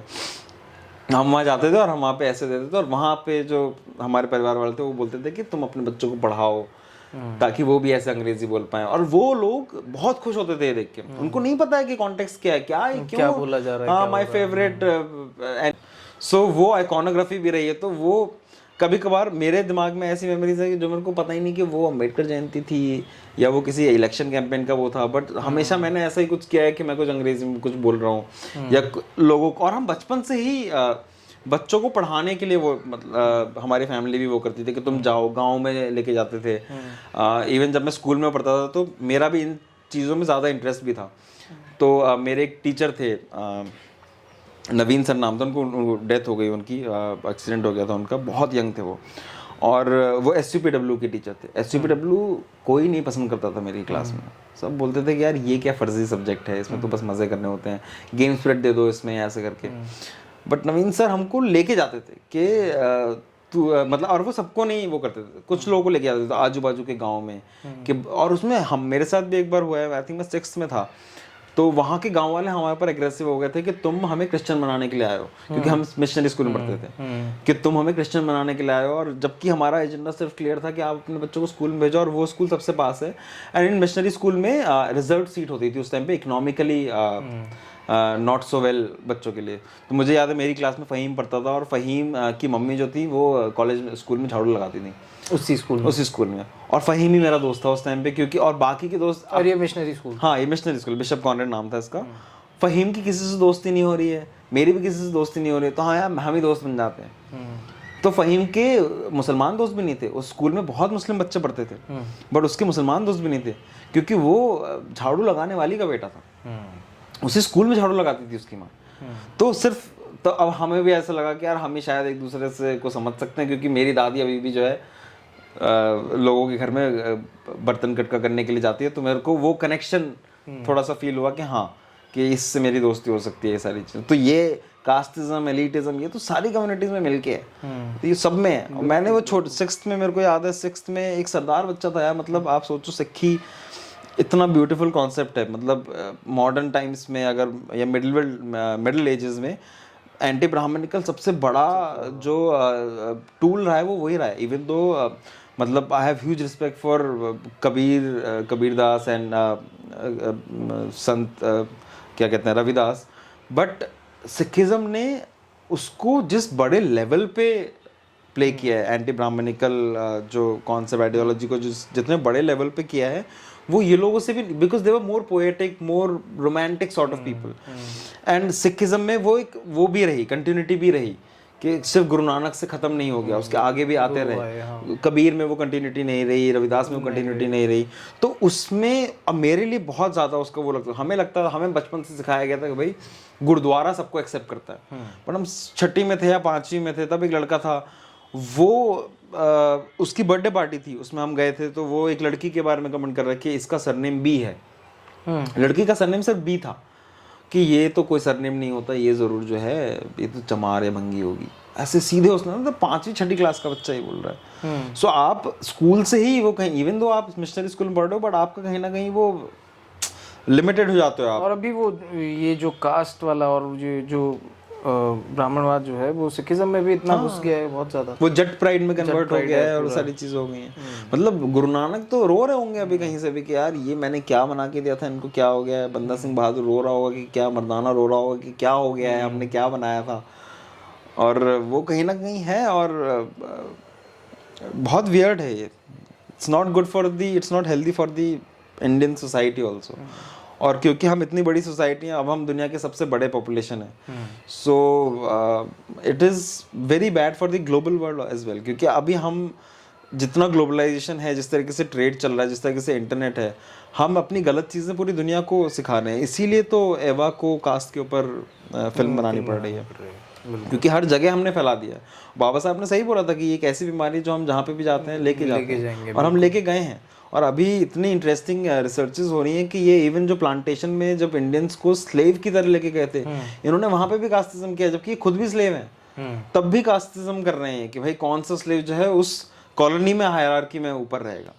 तो इन द एंड हो तुम भी स्लेव। मतलब आप सोचो कि ब्लैक मूवमेंट जो है वो पूरा का पूरा मूवमेंट ने सबको यूनाइट कर लिया स्लेवरी में, कि हम सब एंटी स्लेवरी वो करेंगे। यहाँ पे नहीं हुआ। और आप देखिए कहीं ना कहीं ये स्लेव मेंटालिटी जो है ये हिंदुस्तान की गुलामों को भी गुलाम चाहिए था। हाँ, आप देखिए क्यों हम मुगलों के अंदर गए, क्योंकि ब्राह्मणों को अपनी हायरार्की रखनी थी। सीधी सी बात है, क्षत्रियों को अपनी हायरार्की रखनी थी। उन्होंने बोला ठीक है तुम झंडा लगा लो, हम यही काम करेंगे, हमें अपना घर जो है ऐसा ही चाहिए। मुगलों ने भी वही किया। उसके बाद जब अंग्रेज आए, अंग्रेजों ने थोड़ा थोड़ा वो कुछ करने की कोशिश करते थे तो उनको करने देते थे। आज अगर हम बोलते हैं कि सावित्री माई ने वो लिखा है the English has come, English पढ़ने को बोल रहे, तो हम बोलते हैं भाई तुम डीकॉलोनाइजेशन के ऊपर नहीं जा रहे हो। मैं तो बोलता हूँ डीकॉलोनाइजेशन किस चीज़ से डीकॉलोनाइजेशन, हमसे पहले तो तुमने हमें पहले कॉलोनाइज किया है। बिल्कुल। उसके बाद उन्होंने हमसे सीखा। डिवाइड एंड रूल अंग्रेज नहीं लेके आए थे, डिवाइड एंड रूल हमारे यहाँ था, अंग्रेजों ने उसको सीखा और उसको इम्प्लीमेंट किया। और वो सेम चीज मुगलों ने भी की। डिवाइड एंड रूल मुगलों ने भी उन्हीं लोगों को, उन्हीं फैमिलीज को पावर दी है, उन्हीं फैमिलीज को काम दिया है जिन फैमिलीज को हायरार्की में ऊपर रखा गया था, और इसी तरीके से रूल किया गया। हमने अपने आप को ये कोई प्राउड फील करने की बात नहीं है कि हमने किसी के ऊपर हमला नहीं किया, या we never annex any other country. हम इसलिए एनेक्स हुए क्योंकि हम इतने गुलामी में रहना चाहते थे, और हमारे जो हायरार्की में जो ऊपर लोग बैठे थे उनको गुलामी इतनी पसंद आ गई थी कि हम गुलाम रहने को तैयार हैं। अगर तो हमारा घर रहने दो, हमारे पास इतना जो पैसा है वो हमें रहने दो, सोशल हायरार्की में हमें ऊपर रहने दो, कि हाँ हमारी चोटी जो है वो सबसे सुप्रीम है। अगर वो तुम रहने दोगे तो हम अपना वो सारी चीज़ें करते रहेंगे। और उस चक्कर में हमने पूरे हिंदुस्तान को कहीं ना कहीं ग्रो ही नहीं होने दिया। सोचो एक इतनी फर्टाइल लैंड, इतना बड़ा पेनिनसुला, हमने कुछ भी ऐसा डेवलपमेंट नहीं किया। ना हमने शिप में ऐसा कुछ डेवलपमेंट किया, ना हमने किसी भी चीज़ में कुछ ऐसा डेवलपमेंट नहीं किया जिसमें हम बोलें कि हाँ हमने कुछ ऐसा महान काम किया। हमारा सोने के चिड़िया के टाइम का जिसको जो गुप्ता पीरियड के बारे में बोलते हैं, वो तो अपने आप में इतना ऑप्रेस्ड सोसाइटी थी।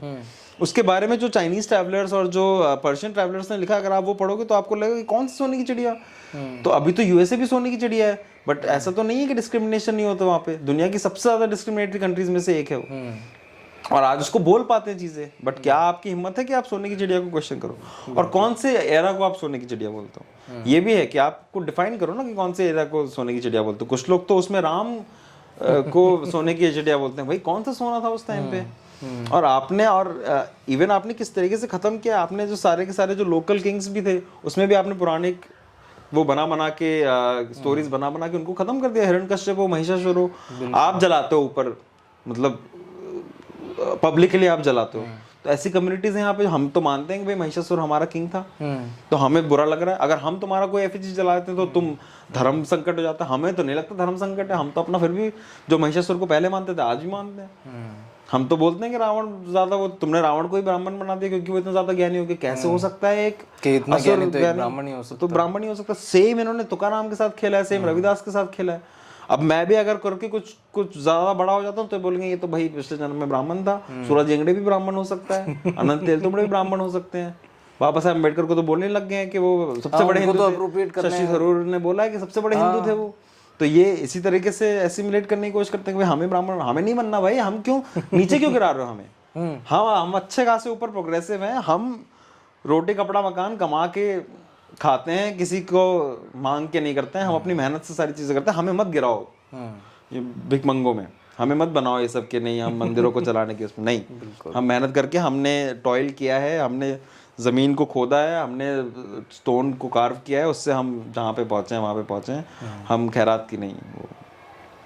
हाँ, तो जैसे मैंने बताया वो सारी चीज़ें, और इवन खड़े होना वहाँ पे, वो सारे छत के ऊपर खड़े होके सारी चीज़ें बोलना, यहाँ से आई थिंक ये कल्चर में आ गया। और क्योंकि Dalit history month is a very modern concept. अगर आप देखो तो इक्वालिटी लाइफ्स ने शुरू किया, मतलब प्रॉपरली उस तरीके से अगर देखा जाए तो। और मेरे हिसाब से ये ऑल्दो ये बहुत ही कॉमन नैरेटिव है कि भाई सिर्फ एक मंथ क्यों, हमारे तो 12 के 12 महीने, जो कि बात सच भी है। बट वो है, बट वो इस चीज़ को एक महीना स्पेशली हम इसलिए भी सेलिब्रेट करना मुझे भी सही लगता है क्योंकि हम एटलीस्ट 12 में से, देखिए सच्चाई अभी भी यही है कि हमारे जो मुद्दे हैं वो अभी भी मेन स्ट्रीम कॉन्वर्जेशन के पार्ट नहीं है। सो हमारे लिए कोई भी अपॉर्चुनिटी जिसमें हम ना सिर्फ अटेंशन ग्रैब कर पाए मेन स्ट्रीम मीडिया का, but also main stream politics का और मेन स्ट्रीम कल्चर का, तो वो हमें अपॉर्चुनिटी छोड़नी नहीं चाहिए। मेरे हिसाब से तो ये मेरा मानना ये है। और अप्रैल एक बहुत इंटरेस्टिंग मंथ है उसके मामले में। April is a month of Mahatma Phule, April is a month of Baba Saheb Ambedkar, April is a month of Babytai Kamble also. So और आप देखोगे कि 3 अलग अलग इंटरेस्टिंग, मतलब मैं इनको तीनों को सेलिब्रेट करने में इसलिए भी इंटरेस्टेड हूँ क्योंकि ये तीनों बहुत अलग अलग होते हुए भी एक हैं। तो मतलब जो फुले का जो थॉट है, गुलामगिरी के भी अगर तरीके से देखें या फिर उनके और भी राइटिंग्स देखें तो वो थॉट बहुत ही ओरिजिनल थॉट है ऑब्वियसली। बट उस थॉट में और बाबा साहेब के थॉट में काफ़ी डिफरेंस भी है। जो बाबा साहेब ने जिस तरीके से पॉलिटिकल इंस्टीट्यूशंस को या पॉलिटिकल पावर को आगे लेके जाने की बात की है, उसमें जो महात्मा फुले हैं वो पहले सोसाइटी को साफ करने की बात कर रहे हैं। अंबेडकर उसको आगे लेके जाते हैं कि हम पॉलिटिकली अगर हम वैसे लॉज बना पाएं तो हम शायद सोसाइटी को साफ कर पाएं, क्योंकि सोसाइटी वैसे साफ हो नहीं रही है। डॉक्टर अंबेडकर ऐसे भी हैं क्योंकि वो पढ़ भी रहे हैं तुकाराम, बुद्धा और महात्मा फुले, सावित्री माई को, तो वो उस तरीके से समझ पा रहे हैं कि यार ये कोशिशें हुई हैं, हमें लीगल फ्रेमवर्क्स बनाने पड़ेंगे इसके लिए। वहीं पर आप देखते हैं कि बेबीताई कामले आती हैं। बेबीताई कामले एक सिर्फ महार होने का या दलित होने का पर्सपेक्टिव नहीं देती हैं, वो एक औरत होने का भी पर्सपेक्टिव देती हैं। वो ये भी बताती हैं कि किस तरीके से वो दोहरा अभिशाप है, जो कि कौशल्य बेतंत्री की बुक का नाम भी है। बट वो जिस तरीके से अपनी बुक में, अपनी राइटिंग में उस चीज़ को लेके आती हैं कि किस तरीके से जो प्रॉब्लम्स हैं हमारी कम्युनिटी के अंदर भी हैं, बाहर भी हैं, हम उससे भी लड़ रहे हैं और हम अंदर भी उससे लड़ रहे हैं। तो ये सारे जो कॉन्सेप्ट है, ये जो तीनों जो महान लोग हैं, ये तीनों इसको बहुत स्पेशल बनाते हैं, लिटरेचर वाइज, पॉलिटिक्स वाइज और सोशल साइंसेस के वाइज। सो तीनों लोग जो हैं बहुत इंटरेस्टिंग हुए हैं। तो मुझे लगता है कि it is also very interesting thing, not just to grab attention of other people but also to grab attention of our own community. क्योंकि कहीं ना कहीं हम भी अब जैसे हम भी दूर होते जा रहे हैं। There are lot of families जो कि सबमिसिव हो गई हैं या फिर जो अपने आप को ब्राह्मण धर्म में ही इंक्लूड करने की कोशिश करते हैं, और खुद ही काफ़ी तो ऐसे हैं जो ब्राह्मणों से भी ज़्यादा ब्राह्मण हो गए हैं। तो अपनी फूड हैबिट्स में या फिर डिस्क्रिमिनेशन में भी इवन कि हम उन लोगों से बात नहीं करते कि जो मांस मच्छी खाते हैं या फिर जो कोई इंटॉक्सिकेशन लेते हैं या फिर जो भी अलग अलग सारी चीज़ें। तो कहीं ना कहीं उसमें भी अटेंशन ग्रैब करने की ज़रूरत होती है। तो क्योंकि there is a plethora of content, there is a plethora of literature that is been produced in that 1 मंथ। सो मुझे लगता है कि वो एक अपॉर्चुनिटी है for intellectual development for of the community as well as the other community. अब दूसरों के लिए क्लासेस भी हो जाती हैं, भाई 1 महीने सवर्ण के लिए फ्री क्लासेस हैं कि तुम कैसे एंटी कास्ट हो सकते हो, कैसे प्रोग्रेसिव हो सकते हो, इक्वालिटी लिबर्टी फ्रेटर्निटी के रास्ते पे चल सकते हो। सो मेरे हिसाब से वो सारी की सारी चीज़ें कंपाइल होके उसमें आती हैं। 12 महीने हैं हमारे, इसमें कोई दो राय नहीं है। बट देन अब बुद्धा ने भी तो एक दिन लिया ना, बुद्ध पूर्णिमा ली, जिसमें उन्होंने ऑल दो तीनों चीज़ें, उनका बर्थ, उनका एनलाइटनमेंट और उनका जो इमेंसिपेशन, उनका जो डेथ है, तीनों की तीनों चीज़ें उन्होंने या महापरिनिर्वाण, तीनों की तीनों चीज़ें एक ही दिन मनाते हैं। बट वो भी किसी ना किसी तरीके से उस चीज़ को एसिमिलेट कर रहे हैं। सो मुझे लगता है कि ये एंड ऑल्सो हमें एक एक मौका मिल जाता है सेलिब्रेट करने का, क्योंकि हम हमेशा से, अब हमें दिखाता भी ऐसे ही जाया है मीडिया ने। हमारी अगर न्यूज़ भी कभी कवर होती तो हमारे दुख या हमारे दर्द को कवर किया जाता है। सो एक टाइम हमारे पास ऐसा आता है कि जिसमें हम अपनी खुशियों को भी कवर कर सकते हैं, हम अपनी खुशियों को जाहिर भी कर सकते हैं, लोगों को दिखा भी सकते हैं। तो आई थिंक वो एक also is an important festival, और वो महीना है पूरा। और यार अक्टूबर फेस्ट भी होता है जर्मनी में, अलग अलग दुनियाओं में अलग अलग जगहों पे अलग अलग लंबे इवेंट्स होते हैं। ऐसा कोई नया नहीं है कि हम अकेला कर रहे हैं ऐसा। और ब्लैक हिस्ट्री मंथ भी होता है, ब्लैक हिस्ट्री मंथ के साथ भी वही है, सेम नैरेटिव एक और। अच्छा, कई लोग ये कहते हैं कि आप सारी ये जो अभी चीज़ें हो रही है वो सिर्फ ब्लैक मूवमेंट से उठा के आप लोग कर रहे हैं। वही है कि आपकी सोच मतलब इतनी ज़्यादा नैरो है कि आप वो चीज़ समझ नहीं पा रहे हो कि वो सिर्फ उससे वो नहीं है। ऐसा नहीं है कि हम उनसे इंस्पिरेशन नहीं लेते हैं। It is a successful movement. अगर आप आज के टाइम पे ब्लैक कम्युनिटी को देखो तो the kind of power, the kind of business, finance, cultural capital that they are producing, वो अलग लेवल पे है। आप अगर आर्ट में, अगर मैं आपकी बात करूँ तो आर्ट्स में मतलब जो ब्लैक आर्ट है, इट इज़ वेरी मच, और ये सिर्फ अमेरिका की बात है। एंड ऐसा नहीं है कि सिर्फ हम अमेरिका से, और हम ये नहीं बोल रहे कि कास्ट और रेस भी सेम है। हम दोनों 6,000 10,000 किलोमीटर दूर रहने वाले लोग हैं जिनको सिमिलर सॉर्ट ऑफ ऑपरेशन मिला है। तो वो एक कनेक्ट, सॉलिडैरिटी अपने आप ही है वो। सो वो हम चाहें ना चाहें, हम ऐसा भी हो सकता है हम रोमा पीपल के बारे में बात ना कर रहे हो, पढ़ ना रहे हो, बट हम ऐसी बहुत सारी चीज़ें हैं जो उनके साथ कर रहे हो। मुझे जैसे मैंने पीकी ब्लाइंडर्स की बात की थी, पीकी ब्लाइंडर्स और दलित पैंथर्स में मेरे को सिमिलैरिटीज़ दिखी, जबकि उन लोगों को नहीं पता एक दूसरे के एग्जिस्टेंस के बारे में।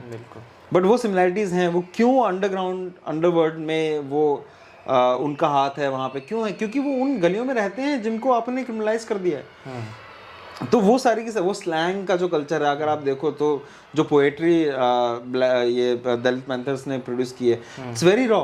और वो मुझे नहीं लगता कि उन्होंने इतना ब्लैक पैंथर का लिटरेचर पढ़ा था जितना रिजेम्बलेंस उसमें ब्लैक पैंथर से आती है उसमें। सो वो रिजेम्बलेंस ऑप्रेस कम्युनिटीज के साथ में आती है। सो वो कहीं ना कहीं वो है। अब आपके मेन स्ट्रीम में सिर्फ अमेरिका है तो हम कुछ नहीं कर सकते हैं। बट अगर आप और किसी भी इंटरेस्टिंग इंसान से मिलें, चाहे आप अनंत तेलतुंबड़े से मिलें या किसी से भी मिलें, वो आपको इसके बारे में बहुत इंटरेस्टिंग तरीके से ये भी बता सकते हैं कि कि किस तरीके से हम अलग अलग उससे सॉलिडैरिटी ढूंढते नहीं है, वो अपने आप बन जाती है। इट इज समथिंग दैट मिल गया हमें। वो दो दोस्त थे जो दोनों के दोनों अप्रेस थे और वो दोनों आपस में दोस्ती हो गई उनकी, दो स्ट्रेंजर्स की। सो वो है, वो बहुत ही नेचुरल सी प्रोसेस है। और मुझे लगता है कि it is very important to, मेरे लिए तो इम्पॉर्टेंट है, कल्चरली तो बहुत इंपॉर्टेंट है to have a month, to have specific time period where people can plan and do things and plan to celebrate for the first time. Plan to celebrate, plan not to agitate, plan not to organize, plan not to do dharna, or plan not to protest, but also plan to celebrate and live, eat and dance and create. Siddhesh, एक चीज़ और कि कई सारे लोग आपसे पूछते होंगे, हमसे भी पूछते हैं ये, कि क्या आप सिर्फ कास्ट के अराउंड काम करेंगे या आपका प्लान सिर्फ इतना ही है, या फिर आप थोड़ा और इंक्लूसिव होने का सोचेंगे, या कभी आपको नहीं लगता कि आपको सिर्फ कास्ट पे नहीं और चीज़ों पे भी बात करनी चाहिए? तो हम तो डिस्क्रिमिनेशन पे बात करते हैं। अब आप वो इन दी एंड क्या है कि इंडिया का फंडामेंटल ये है कि आपका जो फंडामेंटली डिस्क्रिमिनेशन जो है वो कास्ट सिस्टम की वजह से होता है। इंडिया में जो पेट्रियार्की है वो भी ब्राह्मणिकल कॉन्सेप्ट्स की वजह से होती है कि क्यों औरत को बाहर जाना अलाउ नहीं है, सती प्रथा। ये हमारे यहाँ तो था नहीं सती प्रथा की problem, was not a problem of Dalit problem, it was an upper caste problem. ये आपने जिस तरीके से सोसाइटी बना रखी है, मर्द का क्या रोल है, औरत का क्या रोल है, ये सारी चीज़ें, और ये हमारी उसमें भी आ रही हैं। मतलब ऐसा नहीं कहूँगा कि पेट्रियार्की दलित में एग्जिस्ट नहीं करती है, बट वो स्पेसिफिकली दलित पेट्रियार्की है, मैं इस बात को मानने को तैयार नहीं। Just because they were Dalit doesn't mean that वो पेट्रियार्की दलित पेट्रियार्की है, क्योंकि वो जो पेट्रियार्की अभी भी जो फॉलो हो रही है वो उसी के ऊपर हो रही है कि औरत बाहर नहीं जा सकती, औरत ये नहीं पहन सकती, औरत इससे बात नहीं कर सकती। ये सब तो मनुस्मृति के वचन है, ये तो किसी अंबेडकर के, किसी कबीर के, किसी बुद्ध के वचन नहीं है। तो ये कहाँ से आ रहा है? ये भी हमारी सोसाइटी भी इससे खराब हो रही है। तो हमें ये चीज़ समझ में आती है कि रूट कॉज जो है वो ये है। इसलिए हम कास्ट के ऊपर बात करते हैं। मेरा मेन मुद्दा है सारे डिस्क्रिमिनेशन के ऊपर बात करने का, and I am also relevant. तो मैंने अलग अलग विदेश में भी जाके लेक्चर्स दिए हैं, और उनमें मैं सिर्फ इसीलिए रेलिवेंट हूँ, नॉट बिकॉज कि मैं एक इंडियन प्रॉब्लम के बारे में बात कर रहा हूँ, बट मैं एक ग्लोबल प्रॉब्लम के बारे में बात, पोल्यूशन और प्योरिटी हाँ, का और ये और कास्ट हर जगह एग्जिस्ट करती है। मतलब सिर्फ जस्ट बिकॉज हम उसको जाति में या वर्ण में के साथ देखते हैं, कास्ट अलग अलग जगहों पे अलग अलग तरीके से प्रैक्टिस होती है। Caste is a division of people, division of labour और लेबरर्स, वो हर जगह हुई है। और इसलिए हम जो बात कर रहे हैं, हम basically equality, liberty and fraternity के बारे में बात कर रहे हैं, जो कि एक ग्लोबल फिनोमेना है। अब उसमें क्योंकि हम इंडिया में हैं तो हमें उसको कास्ट के लेंस से देखना पड़ता है। जब हम यूएस में जाएंगे तो हम वहाँ पे रेस एंड कास्ट के लेंस से देखेंगे। जब हम यूरोप में जाएंगे तो हम रेस एंड ट्राइब के कॉन्टेक्स्ट में देखेंगे। सो वो कॉन्टेक्स्ट बदलते रहेंगे, और हर जगह पेट्रियार्की एक कॉन्सेप्ट है जो कॉमन भी है। तो हम ये भी, अगर आप बोलो कि बाबा साहेब अम्बेडकर या महात्मा फुले देवर फेमिनिस्ट एज वेल, क्योंकि इन लोगों, बट इन्होंने तो फेमिनिज्म के बारे में ये तो नहीं कहा कि आई एम अ फेमिनिस्ट। इनका मेन मुद्दा ये था कि हम डिस्क्रिमिनेशन के अगेंस्ट लड़ रहे हैं। उसमें वो डिस्क्रिमिनेशन में फेमिनिज्म भी आ जाता है, पेट्रियार्की का जो प्रॉब्लम है वो भी आता है। तो इसीलिए मुझे लगता है कि we are global thinkers, because तुम्हें बातें समझ में नहीं आती हैं कि तुमने डिस्क्रिमिनेशन किस लिए खराब कर रखा है, तो हमें तुम्हें समझाने के लिए उसको सिंप्लीफाइड नेचर में, कास्ट के फॉर्म में लेके आना पड़ता है। क्योंकि अगर हम ह्यूमैनिटेरियन वैल्यूज के हिसाब से बात करेंगे तो फिर आप शायद बात करने की उसमें भी नहीं होगी कि आपको कब बोलोगे आउट ऑफ कॉन्टेक्स्ट हो रहा है, ऐसा वैसा हो रहा है। तो हम तुम्हें कॉन्टेक्स्ट पे लाने के लिए उसको कास्ट की टर्मिनोलॉजीज में यूज करते हैं, अदरवाइज कोई जरूरत नहीं है। अदरवाइज हम तो यही चाहते हैं, equality, liberty, fraternity of caste नहीं बोलते हम। It is for human beings and it is for global human beings, for all the human beings of the world. Siddhesh, आप अपनी मैगजीन, आपने बताया कि आप लॉन्च करने वाले हैं, उसका कहाँ तक काम पहुँचा है? और अगर कोई लोग आपसे उस मैगज़ीन के थ्रू जुड़ना चाहते हैं या अपना काम पब्लिश करवाना चाहते हैं तो वो कैसे कर सकते हैं? तो जैसे मैंने अभी एक नई मैगज़ीन का इनिशिएशन शुरू किया है, इसका नाम है ऑल दैट ब्लू, एंड ये बेसिकली एक आर्ट मैगज़ीन है जिसमें हम आर्ट कवर करेंगे from all this fairs of the subcontinent, at least for now. Or it is based on this basic concept of Baba Saheb Ambedkar, that under the blue sky everybody is an equal.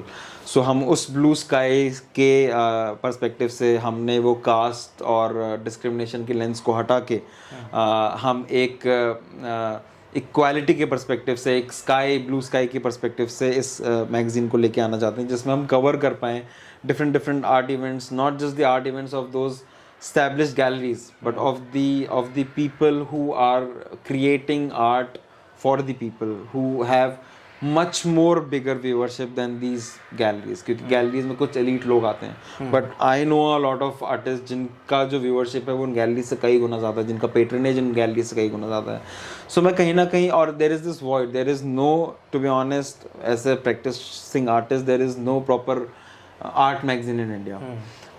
तो मैं उस void को fill करना चाहता हूँ. It is just because the blue word is there does not mean that it is only for Dalits or oppressed classes, but it includes everybody. It is trying to be it is not trying to be inclusive, it is trying to be reflective of the society, that there are a lot of creators who come from these communities amongst the creators who come from other communities.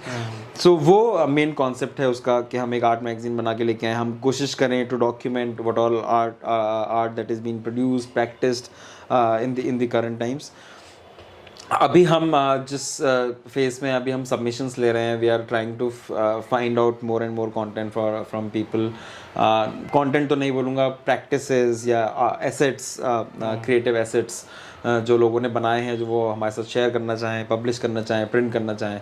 सो अभी हम इस phase में अभी हम अलग अलग अभी हम एडिटर्स की टीम बना रहे हैं, कोशिश कर रहे हैं to make a team of editors, छोटी ही हो बट उसमें भी छोटी में भी इंक्लूसिव हो. वरना लोग क्या करते हैं, टीम बड़ी कर देते हैं इंक्लूसिविटी के नाम पे और लोगों को वो पावर देते नहीं. बस टीम बड़ी है बट लोगों के पास पावर नहीं. I do not want that. मतलब इन दी एंड टीम छोटी रहेगी बट वो इंक्लूसिव रहेगी उसमें भी. ये मेरा मेन थॉट है. उसके बाद हम फाइनेंसेस के ऊपर भी सोच रहे हैं.